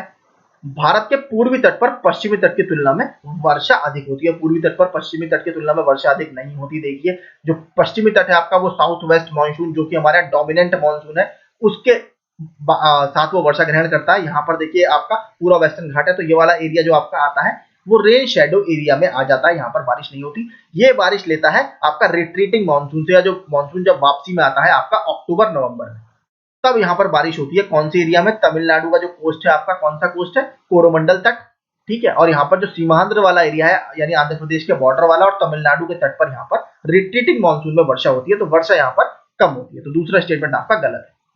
विगत एक दशक में भारत में जिस फसल के लिए प्रयुक्त कुल कृषि भूमि लगभग एक जैसी बनी रही है वह कौन सी है? तो लगभग आपके चावल के लिए जो टोटल आपकी कृषि भूमि है वो लगातार सेम बनी रही है। भारतवर्ष में चावल की खेती उन क्षेत्रों में होती है जहां वार्षिक वर्षा 100 सेंटीमीटर से अधिक है, ठीक है। मैंने आपको बता दिया टेम्परेचर भी 25 डिग्री सेल्सियस से ऊपर चाहिए होता है इसको, और बारिश भी इसको अच्छी खासी चाहिए होती है क्योंकि ये वाटर इंटेंसिव क्रॉप है।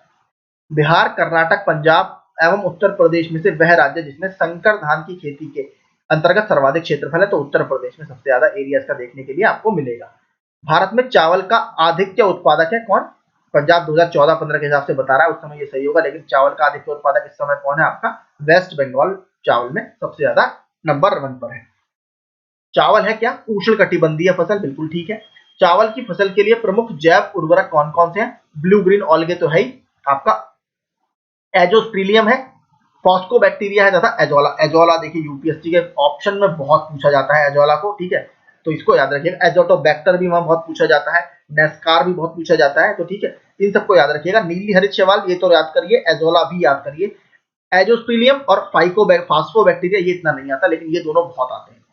धान की बड़े पैमाने पर कृषि कहां पर की जाती है? पूर्वी तट की नदी घाटियों में। आपने देखा होगा जो केजी हमारा डेल्टा है, कृष्णा गोदावरी डेल्टा है, उसको क्या बोला जाता है? राइस बोल ऑफ इंडिया, यानी चावल का कटोरा भी इसको बोला जाता है। चावल में दो प्रकार के स्टार्च पाए जाते हैं, कल ही मैंने शाम को आपको बता दिया था, एमाइलेज और एमाइलोपेक्टिन। ठीक है, कल शाम को जो अगर आपने मेरा वीडियो देखा होगा, एमाइलेज और एमाइलोपेक्टिन। एमाइलेज अधिक मात्रा में पाया जाता है सामान्यतः चावल की लंबे दाने वाली किस्मों में। ठीक है, तो एमाइलेज यानी स्टार्च का ही एक जो पार्ट है वो आपका चावल के लंबे दाने वाली किस्मों में पाया जाता है। एमाइलोपेक्टिन अधिक मात्रा में किसमें पाया जाता है? आपका मध्यम और छोटे दाने वाले चावल की किस्मों में। पीला तथा पीला तथा बेधक कीट की निगरानी हेतु प्रयोग किया जाता है। काफी अच्छा देखिए प्रश्न, मैंने भी देखा, पहली बार ही देखा इस तरीके का प्रश्न। पीला तना बेधक कीट कब? गंधपाश या फेरोमोन ट्रैप। ठीक है, गंधपाश या फेरोमोन ट्रैप। वैश्विक स्तर पर अनाज की रानी कहा जाता है किसको? मेज को। ठीक है, मक्का को। शक्तिमान 1 और शक्तिमान 2 आनुवांशिक परिवर्तित उच्च किस्में हैं, यानी आपका जेनेटिकली मॉडिफाइड क्रॉप्स है किसकी? मक्का की। मक्का में बौनेपन का जीन क्या था आपका? ओपैक 2 या ओपैक 2, मक्कापन में बौनेपन का जीन, सॉरी मक्के में बौनेपन का जीन। इसके अलावा अगर बात करूं गेहूं में क्या था हमारा? नॉरिन 10। धान में क्या था? डीजी वू। मक्का के 3 सबसे बड़े उत्पादक देश कौन से हैं? संयुक्त राज्य अमेरिका, चीन तथा ब्राजील। मक्का के 3 सबसे बड़े उत्पादक राज्य भारत में कौन है? कर्नाटक नंबर 1 पर है, मध्य प्रदेश तथा तेलंगाना। वह फसलें जो जायद में मुख्यतः सिंचित क्षेत्रों में उगाई जाती है, मूंग व उड़द। ये भी यूपी के किसी एग्जाम में आया हुआ प्रश्न है, बहुत अच्छा देखिए प्रश्न है। मूंग व उड़द कृषि देखिए आपके सिलेबस में है, इसलिए इस तरीके के प्रश्न आप जरूर पढ़ के जाइएगा, छोड़ के मत जाइएगा। वह फसलें जो जायद में मुख्यतः सिंचित क्षेत्रों में उगाई जाती है, कौन सी? मूंग व उड़द। अब देखते हैं नगदी फसलें या कैश क्रॉप। सबसे पहले कपास। वह फसल उपोष्ण प्रकृति की है, उसके लिए कठोर पाला हानिकारक है। ठीक है, इसलिए इसको बोला जाता है कम से कम 210 डेज फ्री फ्रॉस्ट। ठीक है, 210 का फ्री फ्रॉस्ट डेज इसको चाहिए होते हैं, यानी 210 दिन के कम से कम बिना पाला रहित दिन इसको चाहिए होते हैं, तब जाकर इसकी ग्रोथ बहुत अच्छी होती है। नीचे आप पढ़ भी सकते हो। विकास के लिए उसे कम से कम 210 पाला रहित दिवसों और 50 से 100 सेंटीमीटर वर्षा की आवश्यकता पड़ती है। हल्की सुअपवाहित मृदा जिसमें नमी धारण करने की क्षमता हो, यहीं से आप इसका आंसर निकाल सकते थे। सबसे ज्यादा वाटर रिटेंशन कैपेसिटी भारत में काली मिट्टी की होती है, ब्लैक सॉइल की होती है। और ब्लैक सॉइल को हम ब्लैक कॉटन सॉइल के नाम से भी जानते हैं, तो उसकी खेती के लिए आदर्श रूप से अनुकूल है। यह फसल किसकी बात कर रहा है? कपास। ठीक है, 210 दिन वाला जरूर याद रखिएगा, एनसीईआरटी वगैरह से स्टेटमेंट ये उठाया जाता है। भारत में कपास का अधिकतम मात्रा में उत्पादन करने वाला क्षेत्र कौन सा है? बात कर रहा है आपका कॉटन की, तो उत्तर पश्चिमी और पश्चिमी भारत, आपका महाराष्ट्र और गुजरात वाली जो पूरी बेल्ट है वो कॉटन का बहुत ज्यादा एक तरह से यूज करती है, आपने देखा होगा। इसीलिए इन क्षेत्रों में कॉटन टेक्सटाइल की मिल्स भी बहुत ज्यादा है। ठीक है, सूरत वगैरह में आप देखेंगे, पाटन पटोला में साड़ी वगैरह बहुत बनती है, तो महाराष्ट्र में भी टेक्सटाइल मिल्स बहुत है और यहाँ पर आपके गुजरात में भी टेक्सटाइल मिल्स काफी है। इसी के कारण है, क्योंकि देखिए जिस क्षेत्र में बनता है तो आपके ट्रांसपोर्टेशन कॉस्ट वगैरह घट जाती है, कंपनी हर चीज को कंसीडर करती है। ठीक है, तो उसी एरिया में वहां पर फैक्ट्री ज्यादा डेवलप हुई है। भारत का सबसे बड़ा कपास उत्पादक राज्य कौन सा है? महाराष्ट्र, आपके 2020-21 के आधार पर। मध्य प्रदेश का वह जिला जो कभी कपास की खेती के कारण सफेद सोने का क्षेत्र कहा जाता है? खंडवा, खारगोन। बहुत अच्छा प्रश्न है, देखिए ये भी। महाराष्ट्र में वह फसल जो श्वेत स्वर्ण के नाम से जानी जाती है, कपास। और काली मिट्टी को एक प्रश्न और पूछ दिया, बता देता हूं, रेगुड़ सॉइल भी बोला जाता है, ये आपको सभी को पता ही है। सत्य कथन है, भारत कपास के पौधे का आदि निवास है। विश्व में भारत पहला देश है जहां कपास की संकर किस्म विकसित हुई, जिसको आप क्या बोलते हो? बीटी कॉटन वगैरह आपने सुना होगा, बीटी कॉटन। ठीक है, इसमें सॉइल बैक्टीरिया इन्होंने मिलाकर ये फसल बनाई थी। क्या नाम था सॉइल बैक्टीरिया का? आपका बैसिलस थुरिनजिएंसिस। ठीक है, बीटी उसका ही फुल फॉर्म है, बैसिलस थुरिनजिएंसिस, जिसके परिणाम स्वरूप वर्धित उत्पादन होता है। ठीक है, कपास के रेशे प्राप्त होते हैं कहां से? आपको बीज से। महाराष्ट्र के काली मिट्टी के क्षेत्र में कपास को गन्ने की फसल से प्रतिस्पर्धा का सामना करना पड़ रहा है, इसका क्या कारण है? सिंचाई सुविधाओं के प्रसार के कारण इस क्षेत्र में गन्ने की फसल अधिक लाभप्रद मानी जा रही है। आपने देखा होगा यूपीएससी में भी प्रश्न पूछा गया था। अब हमारे यहाँ जो शुगर मिल्स हैं वो साउथ की तरफ ज्यादा शिफ्ट हो रही है, क्योंकि देखिए वहां पर जो आपको गन्ने का सुक्रोज कंटेंट मिलता है, यानी गन्ने में मीठापन या फिर चीनी बनाने के लिए जो यूज किया जाता है वो ज्यादा मिलता है। इसके अलावा वहां पर जो फैसिलिटीज है मिट्टी वो भी थोड़ा सा उसके लिए अच्छी मानी जा रही है, क्लाइमेटिक कंडीशंस भी अच्छी मानी जा रही है, और टेक्नोलॉजीज वगैरह भी साउथ में अब ज्यादा डेवलप हो रही है। आप देखिएगा जो फसलों की प्रजातियों की नई नई खोज की जाती है वो साउथ में ज्यादा की जा रही है, तो काफी डेवलप हो रहा है साउथ भी धीरे धीरे, स्पेशली गन्ने की एक तरह से टेक्नोलॉजीज में। तो इसीलिए अगर हम मध्य प्रदेश की बात करें, वहां भी देखिए इस तरीके के कारण काफी निकल कर आ रहे हैं। कपास के उत्कृष्टता का आधार क्या है? तो कपास के उत्कृष्टता का आधार इसके रेशे की लंबाई। अगर आप लॉन्ग फाइबर्स की बात करेंगे, ठीक है, लॉन्ग फाइबर्स दुनिया में बहुत कम देश उगाते हैं, तो उसमें अगर आप कुछ देशों की देखेंगे जाकर, आई थिंक इजिप्ट इसमें है काफी ऊपर, ठीक है, जो लंबे रेशे के कपास का उत्पादन करता है। और इवन पाकिस्तान में भी देखिए काफी होता है लंबे रेशे का कपास, ठीक है। सर्वोत्तम कपास के रेशे की लंबाई कितनी होती है? 5 सेंटीमीटर से अधिक। तो इसकी काफी डिमांड रहती है, देखिए लॉन्ग फाइबर्स वाले की काफी डिमांड है मार्केट में। गन्ना, गन्ना, सूरजमुखी, बाजरा और अरहर में कौन सी फसल न्यूनतम जल दक्ष फसल है, जो मतलब बहुत ज्यादा वाटर एफिशिएंट नहीं है? तो गन्ना देखिए बहुत वाटर एफिशिएंट क्रॉप नहीं मानी जाती।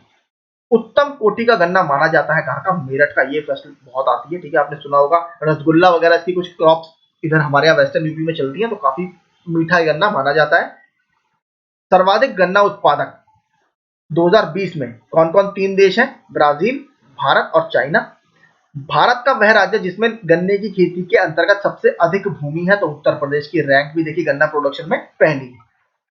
भारत की फसलों में से वह फसल जिसके अंतर्गत उसके शुद्ध शकल कृषि क्षेत्र के सिंचित क्षेत्र का सर्वाधिक प्रतिशत, यानी कुल टोटल जितने एरिया में वो उगाई जाती है उसमें इरिगेटेड एरिया सबसे ज्यादा है। मान लीजिए 100 हेक्टेयर में उगाई जा रही है, तो 50 हेक्टेयर उसका सिंचित क्षेत्र है। तो इस तरीके से कितना सबसे ज्यादा परसेंटेज है? तो वो गेहूं का है।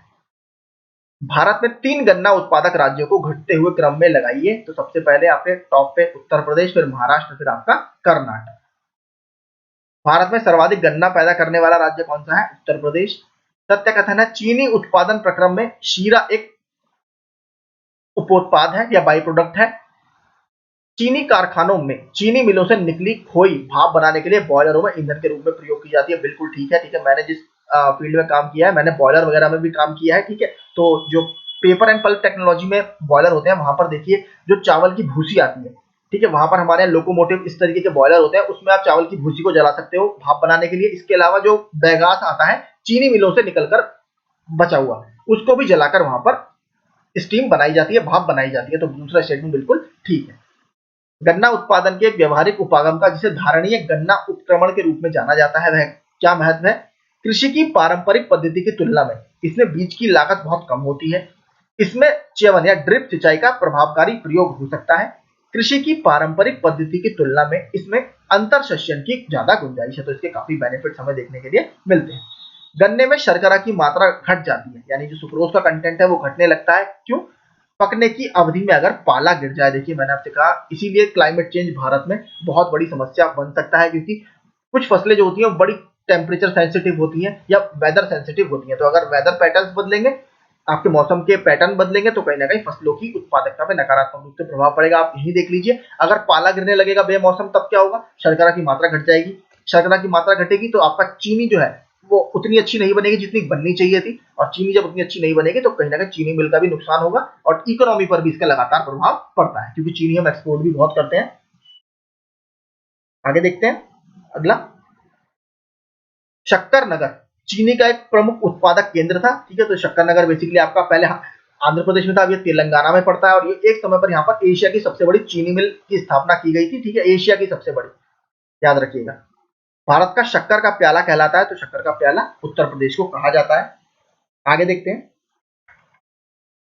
1903 में भारतवर्ष की प्रथम चीनी मिल कहां पर स्थापित की गई थी? तो 1903 में भारत की प्रथम चीनी मिल प्रतापपुर देवरिया में उत्तर प्रदेश में स्थापित की गई थी। साल भी याद रखिएगा। उत्तरी भारत से दक्षिणी भारत में चीनी उद्योग के स्थानांतरण का क्या कारण है? जो मैंने आपको ऊपर बताया, आप देखिएगा। गन्ने का प्रति एकड़ उच्चतर उत्पादन, यानी पर एकड़ में वहां पर जो गन्ने की पैदावार है वो ज्यादा है। गन्ने में शर्करा का अधिक होना, जो मैंने आपको बताया था। ये पेराई का अधिक लंबा मौसम, यानी वहां पर लंबा मौसम है आपके इसके पेराई का, ठीक है। आगे देखते हैं, गन्ने में प्रजनन का कार्य किया जाता है कहां पर? कोयम्बटूर में। गन्ने का बीज उत्पादित किया जाता है कहां पर? एसबीआई कोयम्बटूर में। गन्ने की अड़साली फसल पकने के लिए समय लेती है कितना? लगभग 18 माह का। उत्तर प्रदेश, महाराष्ट्र, बिहार एवं हरियाणा में से वह राज्य जिसे चीनी का कटोरा कहा जाता है, तो उत्तर प्रदेश को चीनी का कटोरा या राइस बॉल ऑफ इंडिया कहा जाता है। तिलहन, मसूरी, लोबिया, सूर्यमुखी और बरसीन में से तिलहनी फसल कौन सी है आपकी? ये आपकी है सूर्यमुखी, यानी ऑयल सीड्स वगैरह की बात कर रहा है, जिनसे आप तेल वगैरह निकालते हो।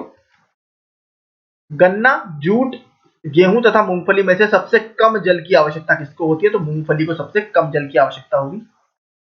2020-21 के अनुसार सर्वाधिक मूंगफली उत्पादक 3 राज्य कौन से हैं? तो गुजरात, राजस्थान और तमिलनाडु। ये टॉप 3 पीनट प्रोड्यूसिंग स्टेट्स हैं। तिलहनी फसल कौन कौन सी है? सूरजमुखी है, तिल तो है, अलसी है, सोयाबीन है, अरंडी। ठीक है, ये सारी आपकी तिलहनी फसलें हैं। पीत क्रांति किससे संबंधित है? तो पीत क्रांति या येलो रिवॉल्यूशन आपकी तिलहनी या ऑयल सीड्स के प्रोडक्शन से संबंधित है। शुष्क भूमि के लिए सर्वाधिक उचित फसल कौन सी है? ड्राई भूमि के लिए सबसे आपकी उचित फसल है मूंगफली। पेगिंग एक लाभकारी प्रक्रिया है मूंगफली में। ठीक है, पेगिंग एक प्रक्रिया होती है बेसिकली। ठीक है, ये सबसे इंपॉर्टेंट किसकी फसल में यूज की जाती है? मूंगफली में। तो पैगिंग जो है बेसिकली पैग से शब्द ये बना है, मैं बता देता हूँ पैग से। ठीक है, पैग जो होता है बेसिकली एक ट्यूब लाइक स्ट्रक्चर होता है। ठीक है, इस मूंगफली की फसल में। ठीक है, ट्यूब लाइक स्ट्रक्चर। ठीक है, बहुत ज्यादा डिटेल में जानने की जरूरत नहीं है, बस पैगिंग जो शब्द बना है वो पैग से बना है, मैंने आपको बता दिया। और मूंगफली में बेसिकली एक ट्यूब लाइक स्ट्रक्चर होता है।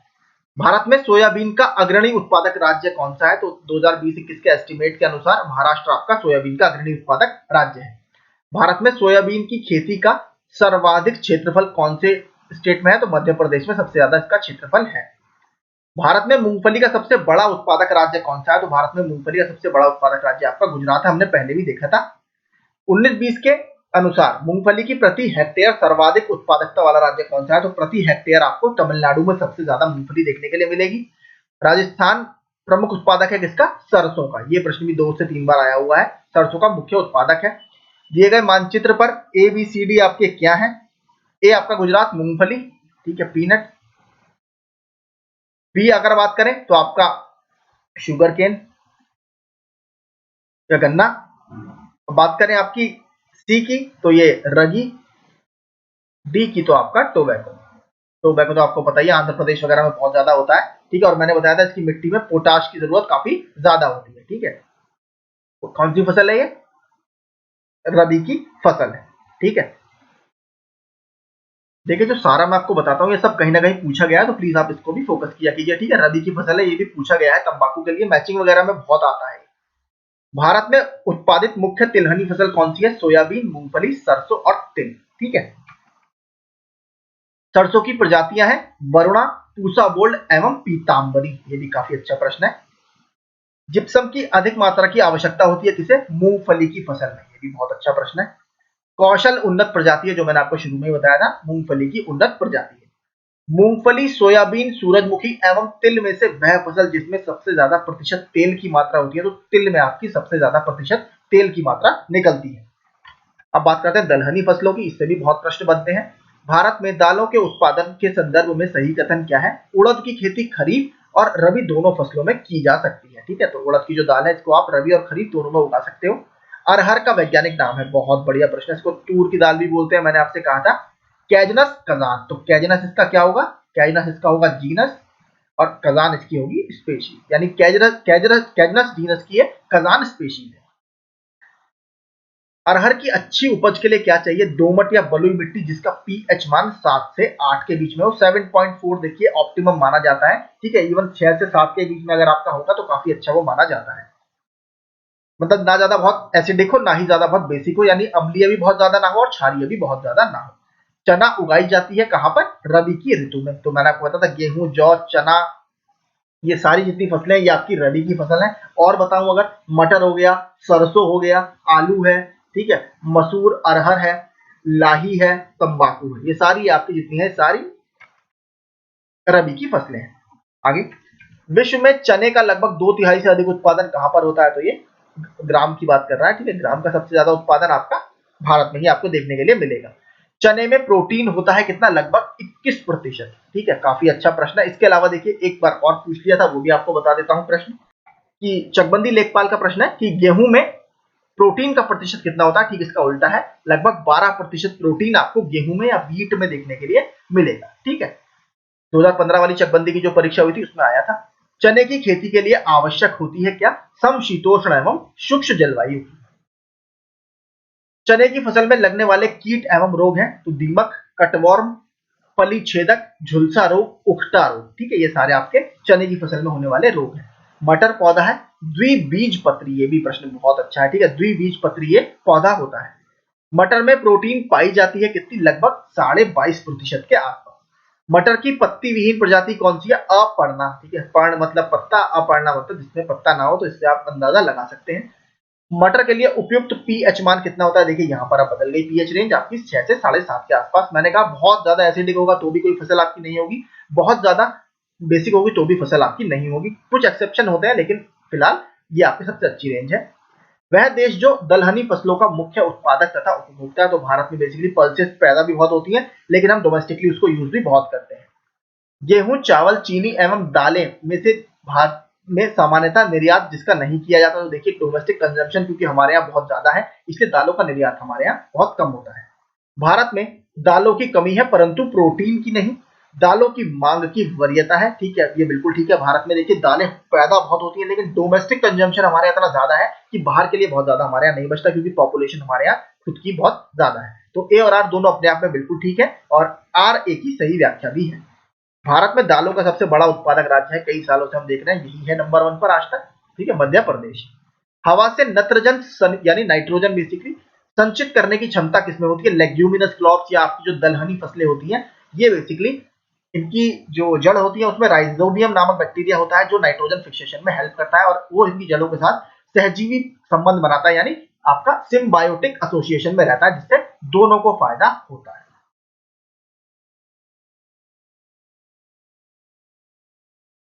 देखिए होता क्या एक्चुअल में मैं आपको बताऊं, आपको पता है हमारे यहाँ 78% नाइट्रोजन है, लेकिन देखिए पौधे जो है वो सीधे नाइट्रोजन का उपयोग नहीं कर सकते, यहीं पर काम आता है आपका राइजोबियम बैक्टीरिया। ये कन्वर्ट करते हैं इसको नाइट्रेट में और नाइट्राइट में, ठीक है, इसको पौधे इंटेक कर सकते हैं अपने जड़ों के माध्यम से, ठीक है। तो ये इसलिए नाइट्रोजन फिक्सेशन बैक्टीरिया बहुत ज्यादा यूजफुल है पेड़ों के लिए, या एक तरह से पौधों की ग्रोथ के लिए, क्योंकि एटमॉस्फेरिक नाइट्रोजन को पेड़ सीधे यूज नहीं कर सकते, या वातावरणीय नाइट्रोजन को पेड़ सीधे यूज नहीं कर सकते। तो राइजोबियम जो बैक्टीरिया होता है वह पहले इस नाइट्रोजन को नाइट्रेट और बाद में नाइट्राइट में कन्वर्ट करता है, जिसको पौधों की जड़ें आपस में हम कह सकते हैं अवशोषित कर सकती है मिट्टी में। दलहनी फसलों के उत्पादन हेतु आवश्यक तत्व आपका क्या है, तो आवश्यक तत्व है आपका कोबाल्ट, ठीक है, तो मैं आपको बता चुका हूं। देखिए वैसे तो हर बुक में आपको अलग दिखेगा, कुछ होते हैं आपके मुख्य पोषक तत्व जिसको आप मैक्रो न्यूट्रिएंट बोलते हो, कुछ होते हैं आपके गौण या सूक्ष्म न्यूट्रिएंट या सूक्ष्म पोषक तत्व जिसको आप माइक्रो बोलते हो, ठीक है। तो मैक्रो में तो आपको पता ही है बहुत, एनपीके सबसे इंपॉर्टेंट है आपका, नाइट्रोजन, फास्फोरस और पोटेशियम, ये 3 फर्टिलाइजर तो सबसे इंपॉर्टेंट है एनपीके में। बाकी देखिए इसमें बहुत सारे आते हैं मैक्रो वालों में, जिंक आता है, ठीक है, मॉलिब्डेनम आता है, बोरॉन आता है, तो इस टाइप के छोटे छोटे जो होते हैं बेसिकली ये माइक्रो न्यूट्रिएंट्स में आते हैं, ठीक है। अगर मैं घटना चक्र का ही आपको बताऊं तो इसमें जो मेंशन है वो है 16, ठीक है, कि 16 आवश्यक पोषक तत्वों की आवश्यकता किसी भी पेड़ को होती है, ठीक है, जिसकी वजह से वो ग्रोथ करता है। तो इसमें देखिए आयरन हो गया, मैग्नीज हो गया, कॉपर, बोरॉन, मॉलिब्डेनम, ये सब मैंने आपको बता दिया। एनपीके आपका हो गया सबसे इंपॉर्टेंट है, सल्फर, कैल्शियम, मैग्नीशियम, ये सभी इसमें आते हैं, ठीक है। तो 16 आप याद रखिएगा, 16 टोटल कम से कम आपको पोषक तत्वों की आवश्यकता होती है किसी भी पेड़ की ग्रोथ के लिए।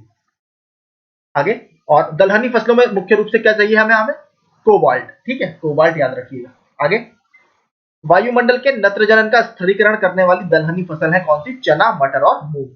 दलहनी फसलों में संतुलित खाद का उत्पाद यानी एनपीके आपका क्या है, 1-2-2 यानी 1:2:2। नाइट्रोजन आपका 1 भाग, पोटेशियम आपका, ये सॉरी फास्फोरस आपका 2 भाग, और के यानी पोटेशियम आपका 2 भाग। अरहर का जन्म स्थान है, तो अरहर का जन्म स्थान भारतवर्ष में माना जाता है, तूर दाल भी बोलते हैं, याद रखिएगा तूर। मालवीय चमत्कार एक प्रजाति है, बहुत बढ़िया क्वेश्चन है। देखिए मालवीय चमत्कार आपकी अरहर की प्रजाति है।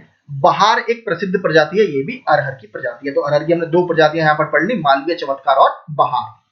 बात करते हैं रेशम की। रेशम के कीड़े का जीवन चक्र होता है बेसिकली 4 चरणों का यानी 4 फेजेस का। पहले आपका अंडा, फिर आपका इल्ली, फिर आपका प्यूपा और फिर आपका शलभ।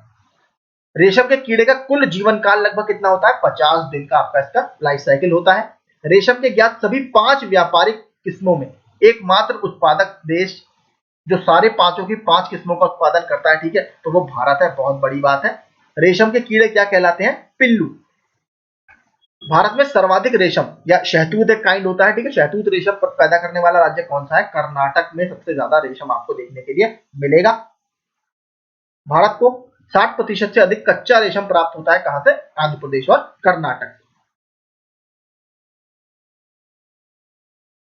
अब रेशम के टाइप देख लेते हैं। शहतूत रेशम नंबर 1 कर्नाटक, तसर रेशम झारखंड, इरी रेशम आपका असम, मूंगा रेशम ये भी आपका असम। तो आप देख लीजिए, इस तरीके से पूछ सकता है, बहुत अच्छा है। मूंगा रेशम एक ऐसी किस्म है जो पूरे विश्व में केवल भारत में होती है, कहां पर? असम में। ठीक है, वहां की वेदर कंडीशन या क्लाइमेटिक कंडीशन इस तरीके की है कि वहां पर ये सर्वाइव करते हैं। तसर रेशम का अग्नि उत्पादक राज्य कौन सा है? झारखंड। तो देखिए, हर कैटेगरी का अलग अलग उत्पादक राज्य है, तो ये थोड़ा सा टफ भी है याद करने में, लेकिन प्रश्न बनते हैं तो प्लीज याद कर लीजिएगा। तमिलनाडु, पंजाब, मध्य प्रदेश एवं कर्नाटक में से वह राज्य जो अत्यधिक सिल्क सूत का उत्पादित करता है आपका, वो है कर्नाटक, जो हमने पीछे भी देखा था। बागानी फसलें, अब हॉर्टिकल्चर क्रॉप्स की बात करते हैं। कॉफी या फिर कहवा। राष्ट्रीय बागवानी परिषद यानी नेशनल हॉर्टिकल्चर बोर्ड की स्थापना आपकी कब की गई है? 1984 में इसकी स्थापना की गई है। अच्छा प्रश्न है, देखिए। यद्यपि कॉफी और चाय दोनों की खेती पहाड़ी ढलानों पर की जाती है, तथापि इनकी कृषि के संबंध में इन दोनों में कुछ अंतर पाया जाता है। इसमें इस संदर्भ में क्या कठिन है? कॉफी के पौधे को उष्णकटिबंधीय क्षेत्रों की उष्ण और आर्द्र जलवायु की आवश्यकता होती है, जबकि चाय की खेती उष्णकटिबंधीय और उपोष्ण दोनों क्षेत्रों में की जाती है। अगर आप देखेंगे भारत में चाय आपको कहां मिलेगा? साउथ में तो मिलेगी, लेकिन भारत में असम, दार्जिलिंग में भी आपको मिलेगी, जो कि ट्रॉपिक ऑफ कैंसर से ऊपर पड़ते हैं। ठीक है, यहाँ पर हमारी ट्रॉपिक ऑफ कैंसर जाती है, सॉरी, और ऊपर जाएगी, माफ कीजिएगा। यहाँ पर ट्रॉपिक ऑफ कैंसर आपकी जाएगी, कर्क रेखा जाएगी, यहाँ पर आपको कहीं दार्जिलिंग मिलेगा, यहाँ पर आपका असम पड़ता है। तो ठीक है, ये आपके टेम्परेट वाले जिस जोन में आते हैं, यानी उपोषण वाले एरिया में आते हैं, तो यहाँ पर भी चाय आराम से हो जाती है। लेकिन कॉफी मुख्यतः आपको ट्रॉपिकल एरियाज में भी देखने के लिए मिलेगी। कॉफी बीजों के द्वारा प्रवर्धित की जाती है, लेकिन चाय केवल डाली के कलम द्वारा प्रवर्धित की जाती है। तो इसमें आपको सीड्स वगैरह चाहिए और इसमें केवल आपको कलम चाहिए, या जिसको ग्राफ्टिंग बोलते हैं इंग्लिश में।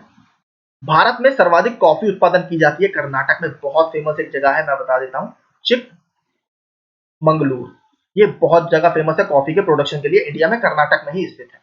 भारत में देश का 70% से अधिक कॉफी अकेले कौन पैदा करता है? कर्नाटक। भारत में कहवा की खेती का सर्वाधिक क्षेत्र कहां पाया जाता है? कर्नाटक में ही। बात करते हैं चाय और रबड़ की। मैंने कल बताया भी था आपको, इसका एक क्वेश्चन टेलीग्राम ग्रुप में डाला था कि रबड़ की जो फसल है भारत में कहां से लाई गई है? ये भारत में ब्राजील में लाई गई है, ब्राजील से लाई गई है। और बेसिकली आपका जो अमेजोन के वर्षावन है, वहां पर उगने वाली एक प्रजाति थी, वहां से भारत में लाई गई थी। चाय के उत्पादन में चीन का प्रथम तथा भारत का स्थान कौन सा है? द्वितीय। ठीक है, फूड एंड एग्रीकल्चर ऑर्गेनाइजेशन के डेटा के हिसाब से बात कर रहे हैं। भारत का सबसे बड़ा चाय उत्पादक राज्य कौन सा है? तो असम। भारत अपनी आवश्यकता से अधिक उत्पादन करता है किसका? चाय का। भारत चाय में महत्वपूर्ण निर्यातक देश है। भारत चाय की घरेलू खपत बहुत कम है। देखिए, बिल्कुल गलत। चाय यहाँ पर हर घर में बनती है, तो ये तो इम्पॉसिबल है। ठीक है, और कई तरीके की चाय, अब तो ऑलमोस्ट आउटलेट्स भी बन गए हैं चाय के, तो ये सही है और आर गलत है। एक ऐसे क्षेत्र में जहां वार्षिक वर्षा 200 सेंटीमीटर से अधिक होती है और ढलाव पहाड़ी स्थल है, तो अभीष्ट खेती आपकी आइडियल होगी कहां पर? चाय। ग्रीन गोल्ड किस्म है, काफी इंपॉर्टेंट है, आप याद भी रख सकते हैं टाटा टी गोल्ड वगैरह से। ठीक है, तो टाटा टी गोल्ड से आपके चाय की ये किस्म है। बराक घाटी की महत्वपूर्ण फसल है बेसिकली धान। ठीक है, बराक वैली में आपका धान जो है काफी होगा। भारत में रबड़ का सर्वाधिक उत्पादन करने वाला राज्य कौन सा है? तो केरल भारत में रबड़ का सबसे ज्यादा उत्पादन करता है।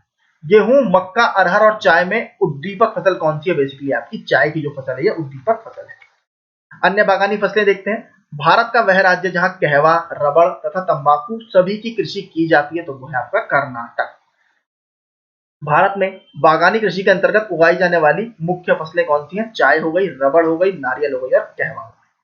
सही कथन है। चाय असम की प्रमुख फसल है, ठीक है। तंबाकू आंध्र प्रदेश में विस्तृत पैमाने पर उगाई जाती है, ये भी बिल्कुल ठीक है। भारत में तंबाकू का सर्वाधिक उत्पादन करने वाला राज्य कौन सा है? गुजरात। भारत में तंबाकू की कृषि के अंतर्गत बृहत्तम क्षेत्र है, ये भी गुजरात में है। भारत में नारियल का सबसे बड़ा उत्पादक राज्य कौन सा है? केरल। इलायची के उत्पादन के लिए प्रसिद्ध राज्य हैं केरल, कर्नाटक और तमिलनाडु। आपने देखा भी होगा, कार्डमम की पहाड़ियां, कार्डमम मतलब इलायची की पहाड़ियां आपको साउथ में देखने के लिए मिलेंगी। केरल राज्य विश्व भर में जाना जाता है किसके लिए? गरम मसालों के संवर्धन के लिए। केरल को ही बोला भी जाता है एक भारत का स्पाइस गार्डन। ठीक है, यहाँ पर जो आपकी बेसिकली काली मिर्च होती थी, उसको पुराने जो लोग थे, यात्री लोग, वो बोलते थे ब्लैक गोल्ड। ठीक है, ब्लैक गोल्ड यानी काला सोना, क्योंकि देखिए इसकी अंतरराष्ट्रीय मार्केट में जब उसको वो यहाँ से लेकर जाते थे, तो अपने वहां पर जो अलग अलग आप उनकी कंट्रीज होती थी, वहां पर उसको बहुत अच्छे दाम इनके मिलते थे। मसालों का बागान कहा जाने वाला राज्य है केरल। लौंग प्राप्त होता है किससे? आपका फ्लावर बड से यानी पुष्प कली से। लौंग की खेती मुख्यतः कहां पर होती है? तो देखिए 3 राज्य कर्नाटक साउथ के जो है इसमें सबसे ज्यादा आपको मसाले वगैरह देखने के लिए मिलेंगे। जूट हम सभी को पता है पश्चिम बंगाल लगभग भारत का अकेला 70% जूट जो है आपका ये पश्चिम बंगाल ही प्रोड्यूस करता है। चाय असम में आपकी, रबड़ आपका केरल में, गन्ना आपका उत्तर प्रदेश में और इवन आप साउथ में भी तमिलनाडु वगैरह में भी काफी ज्यादा इस पर काम हो रहा है। कारण मैंने आपको ऊपर बता दिए थे। एक तो वहां पर हेक्टेयर प्रोडक्शन ज्यादा है, इसके अलावा जो साइकिल है वो 1 साल का है। वहां पर जो संवर्धन का प्रिंसिपल है वो एक लगभग काफी लंबा समय है। इसके अलावा वहां जो सुक्रोज कंटेंट है यानी जो शर्करा का उसमें मात्रा है वो भी ज्यादा है। भारत में काली मिर्च की खेती के लिए अनुकूल दशाएं कौन सी है? ब्लैक पेपर की बात कर रहा है। उष्ण और आर्द्र जलवायु, 200 सेंटीमीटर वार्षिक वर्षा, 1100 मीटर तक की ऊंचाई के पहाड़ी ढाल तथा 15 डिग्री सेल्सियस से 30 डिग्री का आपका ताप परिसर, एनुअल टेम्परेचर रेंज। तो आपकी ये ब्लैक पेपर के लिए, इसी को ब्लैक गोल्ड बोला जाता था बाहरी यात्रियों द्वारा।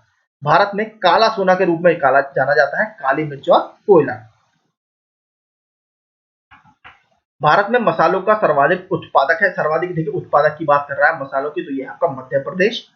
काजू का प्रमुख उत्पादक राज्य कौन सा है? महाराष्ट्र। असम, जम्मू कश्मीर और हिमाचल प्रदेश में केरल में से वह राज्य जिसमें काली मिर्च और इलायची का उत्पादन होता है, यह आपका केरल है। झूमिंग कृषि की बात करते हैं। झूमिंग अथवा पेड़ा पद्धति है जंगल काटकर सूखने के लिए छोड़ना यानी स्लैश एंड बर्न टेक्निक। झूमिंग सर्वाधिक व्यवहृत है कहां पर? नागालैंड में। चलवासी कृषि, जिन राज्यों के पहाड़ी क्षेत्रों की मुख्य समस्या है वह कौन से राज्य हैं? असम और झारखंड। पोंडू स्थानांतरित कृषि का नाम है एक तरफ और आपका एक तरफ राज्य है। पोंडू आपकी उड़ीसा में होती है, पूनम आपकी केरल में होती है, झूम आपकी असम में होती है, माशा आपकी मध्य प्रदेश में होती है। दक्षिण पश्चिम अब बात करते हैं पश्चिमी घाट में आपकी कुमारी देखने के लिए मिलेगी, ये भी स्थानांतरित कृषि का एक रूप है।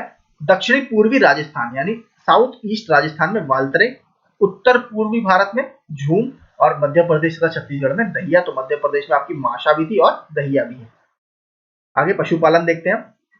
अक्टूबर 2019 में जारी 20वीं पशुधन गणना के अनुसार, ठीक है 20वीं पशुधन गणना आपकी 2019 में हुई है। वर्तमान पशुधन आबादी विगत गणना वर्ष 2012 की तुलना में 4.6% वृद्धि के साथ कितनी हो गई है? 536.76 मिलियन। वर्ष 2019 में पशुधन संख्या के मामले में शीर्ष 5 राज्य कौन से हैं? तो इसमें भी उत्तर प्रदेश आपका रैंक 1 पे है, फिर राजस्थान में है, फिर मध्य प्रदेश, पश्चिम बंगाल और बिहार। ये टॉप 5 स्टेट्स हैं आपके। कुल गोवंशीय या बोवाइन आबादी वर्ष 2019 में कितनी आकलित की गई है? 303.76 मिलियन। देखिए ये तो ऐसे नहीं पूछेगा, स्टेट फिर भी पूछ सकता है, संख्या इतनी नहीं पूछने वाला। मादा मवेशी गायों की संख्या की कुल संख्या वर्ष 2019 में 145.91 मिलियन थी और ये 2012 की तुलना में कितनी अधिक है? 18.5% के आसपास अधिक है। देश में भैंसों की संख्या विगत गणना में की तुलना में 1.1% बढ़ी है। 2019 में ये कितनी आकलित की गई है? 109.85 मिलियन। पशुधन गणना 2019 में सर्वाधिक हिस्सेदारी किसकी है? मवेशियों की यानी कैटल्स की। कितनी? लगभग 36%। पशुधन गणना 2019 में प्रमुख प्रजातियों की क्रमवार हिस्सेदारी कितनी है? आपका क्रमशः मवेशियों की 36 सबसे ज्यादा है, फिर बकरी आपकी 27%, फिर आपकी भैंस 20%, फिर आपकी भेड़ 13%। ये देखिए थोड़ा सा अच्छा प्रश्न है, इसके हिसाब से मवेशी जो है कैटल्स जो है वो आपके सबसे ज्यादा है, ये याद रखिएगा। स्टॉक फार्मिंग है क्या? बेसिकली स्टॉक फार्मिंग क्या क्या होता है? तो लाइव स्टॉक रियरिंग भी इसको बोला जाता है, ठीक है। लाइव स्टॉक रियरिंग यानी ये किससे संबंधित है? आपका लाइव स्टॉक यानी आपके पशुओं के प्रजनन से संबंधित है। प्रति 100 हेक्टेयर सकल कृषि क्षेत्र में मवेशियों की संख्या का घनत्व सबसे अधिक कहां पर है? तो ये आपके बिहार में सबसे ज्यादा मवेशी आपको प्रति 100 हेक्टेयर में पाए जाते हैं। भारत के लगभग 1/3 गाय बैलों की संख्या 3 राज्यों में पाई जाती है। ये राज्य कौन कौन से हैं? पश्चिम बंगाल है, उत्तर प्रदेश है और मध्य प्रदेश है। कौन सी? जो हमारी लेटेस्ट पशुधन गणना हुई है 2019 में उसके हिसाब से। सही कथन है। पंजाब पश्चिम बंगाल में भारत के गाय बैलों की सर्वाधिक संख्या पाई जाती है, ठीक है। उत्तर प्रदेश में भारत के भैंसों की सर्वाधिक संख्या पाई जाती है। तेलंगाना में भेड़ों की संख्या आपको सर्वाधिक मिलेगी। तो आपको देख लीजिए, गाय बैलों की संख्या सबसे ज्यादा पश्चिम बंगाल, भैंसों की संख्या सबसे ज्यादा उत्तर प्रदेश और भेड़ों की संख्या सबसे ज्यादा तेलंगाना। भारत में सर्वाधिक दूध देने वाली बकरी की नस्ल कौन सी है? जमुना पारी। थारपकर प्रजाति की गाय पाई जाती है कहां पर? राजस्थान के सीमावर्ती क्षेत्रों में। गाय की जो नस्ल सर्वाधिक दूध देती है या बहुत अधिक दूध देती है क्या है? साहीवाल, ये गाय की नस्ल है। ऊपर अगर बात करें बकरी की नस्ल कौन सी थी? जमुनापारी। और थारपकर प्रजाति आपको कहां मिलेगी? राजस्थान के सीमावर्ती क्षेत्रों में। विश्व के कुल दुग्ध उत्पादन में भारत का स्थान पहला। अगर इंडिया की बात करें यूपी नंबर 1 पे है। भारत में का सर्वाधिक उत्पादन कहां पर होता है? उत्तर प्रदेश में। ऑपरेशन फ्लड का संबंध किससे है? दुग्ध उत्पादन एवं वितरण से, और इसमें सबसे बड़ा रोल किसका था? वर्गीस कुरियन सर का, याद रखिएगा। भारत में श्वेत क्रांति का जनक किसे कहा जाता है? डॉक्टर वर्गीस कुरियन को। श्वेत क्रांति संबंधित है दुग्ध उत्पादन से। राष्ट्रीय डेयरी शोध संस्थान यानी नेशनल डेयरी रिसर्च इंस्टीट्यूट आपका करनालिया हरियाणा में स्थित है। आगे विविध में देखते हैं, मिसलेनियस। मक्का, आलू, गन्ना, पेड़ी और मूंग ये फसल चक्र उदाहरण है किसका? 3 वर्षीय फसल चक्र का उदाहरण है। नाबी एमजी इसका है बेसिकली ये कि गेहूं की एक किस्म है। गेहूं का हमने कल क्या पढ़ा था? सोनालिका, ठीक है, ऊपर भी हमने और देखी थी। तो सोनालिका के अलावा क्या होगा? नाबी एमजी। प्रथम शाकनाशी विश्व में उत्पादन किया गया कौन सा है? 24D। बाकी देखते हैं, केरल टैपियोका, महाराष्ट्र कपास, पश्चिम बंगाल में पटसन और आपका गुजरात में मूंगफली। आलू सबसे ज्यादा उत्तर प्रदेश, मैंने आपको बताया। आलू का हमारा एग्री एक्सपोर्ट जोन कहां पर है? आगरा में स्थित है। और बाकी दो जो है सहारनपुर और लखनऊ वाले वो आम के लिए डेडिकेटेड है। नारियल केरल, केला आंध्र प्रदेश, तंबाकू आपका गुजरात में, और आंध्र प्रदेश में भी बहुत अच्छी इसकी संख्या मिलती है। उस फसल में पोटाश की बहुत ज्यादा आवश्यकता होती है। भारत में आलू का सर्वाधिक उत्पादन उत्तर प्रदेश में। राष्ट्रीय केला अनुसंधान केंद्र तमिलनाडु के तिरुचिरापल्ली या ट्रिची में। भारत में खाद्यान्नों का उनके उत्पादन का सही क्रम या ह्रासमान क्रम क्या है? एक तरह से सबसे ज्यादा उत्पादन किसका होगा? चावल, सेकंड रैंक गेहूं, फिर मोटे अनाज और फिर दाल। भारत का वह राज्य जो खाद्यान्न उत्पादन में अधिकतम अंशदान करता है, तो आपका चावल, सॉरी माफ कीजिएगा, इसका उत्तर प्रदेश, माफ कीजिए। सही मैचिंग देखते हैं। चावल, घुंडी मतकुण या फसल नाशकीय जीव जो है, ठीक है, देखिए काफी इंपॉर्टेंट प्रश्न है। फसल नाशकीय जीव घुंडी मतकुण, गेहूं में एफिड, गन्ना में वेदक शलभ और आपका चना में गोलक शलभ। तो काफी अच्छे प्रश्न है। फसल का नाम और इधर बीमारी का नाम। गन्ने में रेड डॉट, आपने खाया भी होगा गन्ना, तो आप देखेंगे अंदर से लाल भी वो पड़ जाता है कई कई गन्ने। धान में खैरा, बहुत आता है ये वाला क्वेश्चन भी। अरहर में उकटा या विल्ट, और आलू में आपका झुलसा या लेट ब्लाइट। ये इंपॉर्टेंट है, देखिए चारों, इनको जरूर पढ़िएगा प्लीज, ये मैं रिकमेंड करूंगा आपको, क्योंकि ये देखिए जो खैरा है ये भी बहुत आता है। अरहर का उकटा, ये अकेले भी क्वेश्चन आया है। उकटा की बिल्ट नामक रोग कौन सी फसल में आपको देखने के लिए मिलेगा? स्पेशली दलहनी फसल में। और आलू की बात करें तो यहाँ पर लेट ब्लाइट या झुलसा। हरित बाल रोग पाया जाता है किसमें? बाजरे में। गन्ना, चुकंदर, स्वीट पी, चना, अरहर और परास बीन आते हैं किसमें? आपके त्रिपादप कुल के अंतर्गत। वर्ष 2020-21 में भारत का कुल खाद्यान्न उत्पादन कितना था? 308.6 मिलियन टन। विश्व में फसल उत्पादन में भारत का स्थान कौन सा है? तो फल उत्पादन में, बेसिकली फ्रूट प्रोडक्शन में भारत का स्थान है दूसरा। भारत का सर्वाधिक पटसन उत्पादक राज्य कौन सा है? तो आपका ही पटसन उत्पादक राज्य पश्चिम बंगाल है। भारत में जूट उद्योग मुख्यतः केंद्रित कहां पर है? मैंने आपको बता दिया पहले ही, लगभग 70% भारत का जो जूट है वो पश्चिम बंगाल में ही उत्पन्न होता है। गन्ना के निचले भागों के मैदानों की यह विशेषता है कि यहाँ वर्ष भर जलवायु उच्च तापमान के साथ आर्द्र बनी रहती है। इस क्षेत्र के लिए सबसे उपयुक्त फसल युग्म कौन सा है? तो आपका धान और जूट यहाँ पर सबसे इंपॉर्टेंट आपका फसल युग्म है। भारत में जूट का सर्वाधिक क्षेत्रफल कहां पर है? पश्चिम बंगाल में। वर्ष भर बोई जाने वाली फसल की किस्म, तो एक वर्षीय फसल चक्र आपके मक्का का माना जाता है, तो ये पूरे वर्ष भर बोई जाती है। और पूरी दुनिया में देखिए मक्का आपको मिलेगा यूएसए में सबसे ज्यादा, यूएसए में बहुत ज्यादा इसका प्रोडक्शन होता है। मक्का के लिए सही कथन है, मक्का का मंड के उत्पादन के लिए प्रयोग किया जा सकता है। मक्का से निष्कर्षित तेल जैव डीजल के लिए फीड स्टॉक हो सकता है। मक्का के प्रयोग से अल्कोहली पेय उत्पन्न किया जा सकता है। तो तीनों आपके मक्का या मेज से बनाए जा सकते हैं। मक्का के फसल पकने की अवधि कितनी होती है? लगभग 110 दिन। C4 पौधा है, कौन सा है? मक्का। तो काफी अच्छा है। और मक्के में मैंने आपको बताया था बौनेपन का जीन या ड्वार्फिज्म का जीन क्या कौन सा होता है? ओपेक। देखिए मैं चाहता हूं बार बार आपको बोलता रहूं ताकि आपके दिमाग में हिम पर याद आपको हो जाए। आगे देखते हैं, शक्तिमान और शक्तिमान 2 आनुवांशिक परिवर्तित किस्में हैं, हमने ऊपर भी देख लिया था मक्का की। भारत में केसर का वाणिज्यिक स्तर पर उत्पादन कहां पर होता है? केसर यानी सैफरॉन का, तो ये आपको मिलेगा जम्मू कश्मीर में। भारत में केसर की सबसे अधिक मात्रा उत्पन्न होती है वही कश्मीर में। अब देखते हैं फसलें और भौगोलिक परिस्थितियां कैसी चाहिए। जौ, ठंडी जलवायु, अपेक्षाकृत कम उपजाऊ मृदा जहां पर हो वहां पर आपका जौ होगा। चावल तो देखिए टेम्परेचर भी ज्यादा चाहिए, बारिश भी ज्यादा चाहिए, तो यानी तप्त और नम जलवायु तथा उपजाऊ मृदा। मिलेट, ज्वार बाजरा, इसको गरीबों का अन्न माना जाता है, तो ये भी जहां पर असिंचित परिस्थितियां होती है, थोड़ा सूखा एरिया होता है, वहां पर ये होती है। तप्त और शुष्क जलवायु तथा अल्प उपजाऊ मृदा। चाय जहां पर आपको गर्म और नम जलवायु तथा उच्च तुंगता आपको देखने के लिए मिले, वहां पर आपको ये चाय का उत्पादन आप कर सकते हो। साउथ में भी और नॉर्थ में भी दोनों जगह भारत में ये होती है। कपास 500 से 100 मिलीमीटर की वर्षा और तापमान 18 से 22। फ्लैक्स 600 से 600 से 80 मिलीमीटर की बात कर रहा है, तापमान 5 से 18 डिग्री सेल्सियस। चुकंदर 500 से 600 मिलीमीटर की बारिश और आपका तापमान 18 से 22 डिग्री सेल्सियस। पटसन 150 से 200 सेंटीमीटर या 1500 से 2000 मिलीमीटर की बारिश और 25 से 35 डिग्री सेल्सियस टेम्परेचर। वह पौधा जिसकी खेती पौधे का प्रतिरोपण करके की जाती है, तो ये आपकी है प्याज। फसल चक्र जो पूर्वी उत्तर प्रदेश के लिए सर्वाधिक उपयुक्त समझा जाता है, मैंने शुरू में आपको बताया था, धान, मक्का और गेहूं। भागीरथी घाटी में राजमा और आलू की खेती प्रारंभ करने का श्रेय किसको दिया जाता है? बेसिकली विल्सन को ये श्रेय दिया जाता है। कॉफी बोर्ड कहां पर है? बेंगलुरु में। रबर बोर्ड आपका कोट्टयम में। चाय बोर्ड आपका कोलकाता में और तंबाकू बोर्ड आपका आंध्र प्रदेश के गुंटूर में। सब्जी उत्पादन में भारत का स्थान कौन सा है? सेकंड है। विश्व में सब्जियों का सर्वाधिक उत्पादन करने वाला चीन है। आम की बीज रहित प्रजाति को क्या बोला जाता है? सिंधु। आम की वह किस्म जो दशहरी एवं नीलम के क्रॉस से विकसित की गई है, तो ये कौन सी है? आम्रपाली। मैंने कल आपको एक क्वेश्चन भी डाला था जिसमें मैंने कहा था कि हुस्नारा वगैरह या गुलाब ये किसकी प्रजातियां? ये वो भी सब आम की प्रजातियां थी। ललित उन्नत किस्म है किसकी? ललित उन्नत किस्म है अमरूद की। आम की नियमित फसल वाली प्रजातियां कौन सी है आपकी? आम्रपाली है, नीलम है, तोतापरी या बेंगलोरा है और इसके अलावा दशहरी 51 है। कंचन एक उन्नत किस्म किसकी है? आंवले की। आंवले का सबसे ज्यादा प्रोडक्शन उत्तर प्रदेश में कहां आपको मिलेगा? प्रतापगढ़ में। ठीक है, आंवले का सबसे ज्यादा उत्पादन।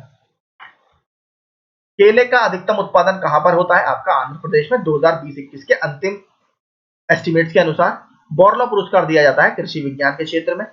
प्रसंस्करण हेतु आलू की सबसे अच्छी किस्म है कुफरी चिप्सोना। ठीक है, कुफरी चिप्सोना मैंने आपको बता दिया। आलू का जो हमारे यहाँ ब्रांड है वो ताज ब्रांड के नाम से इसको बेचा जाता है।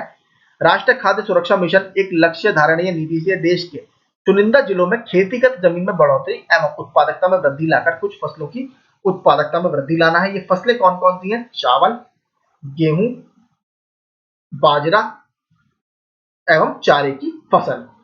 वह फसलें जो अधिकांशतः निर्वाह मूलक कृषि के अंतर्गत पैदा की जाती हैं, कौन कौन से? मोटे अनाज और चावल।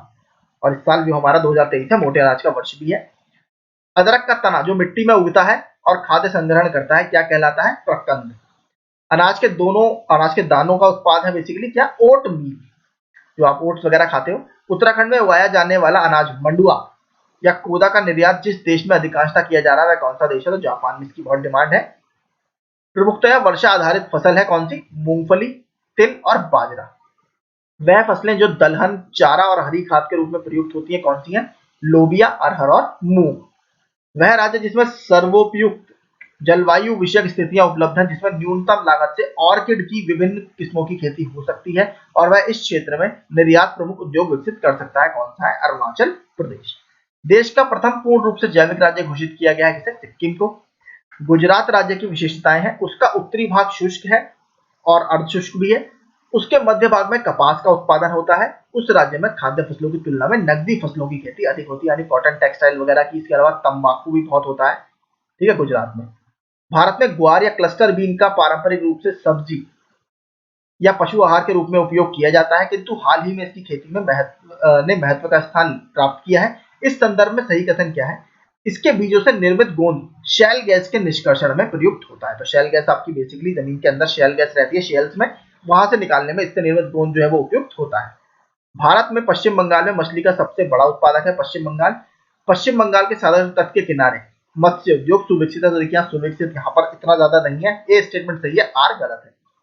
ज्यादातर साउथ इंडिया में जो स्टेट्स हैं हमारे वो एक्वाकल्चर में बहुत अच्छा काम कर रहे हैं, लेकिन नॉर्थ में इतना डेवलप ये नहीं है, मतलब ईस्ट वाले कोस्ट पे बहुत ज्यादा डेवलप ये नहीं है। भारत के कुल मत्स्य उत्पादक अग्रणी राज्य हैं, देखिए आंध्र प्रदेश, पश्चिम बंगाल, गुजरात। ठीक है, टॉप 3 स्टेट्स आपके ये हैं। पीबीडब्ल्यू 343, डीबीडब्ल्यू 70 ये किसकी प्रजातियां हैं? ये गेहूं की प्रजातियां हैं। तो गेहूं की हमने काफी सारी प्रजातियां अभी तक पढ़ ली हैं। धान की खैरा बीमारी के लिए प्रयोग किया जाता है जिंक सल्फेट। देखिए मैंने कहा था खैरा बीमारी का अलग से क्वेश्चन भी आया हुआ है, ऊपर मैचिंग में मैंने आपको ये बोला था, तो उनको प्लीज जरूर पढ़िएगा। जिंक सल्फेट का इसमें उपयोग किया जाता है। भारत में आम उत्पादन 2020-21 के अंतिम अनुमान में कौन से शीर्ष इसमें राज्य हैं? तो आपके उत्तर प्रदेश, आंध्र प्रदेश और कर्नाटक इसमें टॉप 3 स्टेट्स हैं। विश्व के फल उत्पादन में भारत का योगदान कितना है? लगभग 10.49%। ठीक है, तो यही देखिए आपका कंप्लीट मैंने आपको एग्रीकल्चर इसमें करा दिया। सारे प्रीवियस ईयर के क्वेश्चन थे। आई होप आपको ये सीरीज काफी पसंद आई होगी। अगर पसंद आई हो तो प्लीज हमारे चैनल को सब्सक्राइब जरूर कीजिएगा और वीडियो को लाइक कर अपने रेस्पॉन्स जो है वो कमेंट बॉक्स में जरूर ड्रॉप कीजिएगा। Thank you so much. मेरी तरफ से आप सभी को ऑल द वेरी बेस्ट।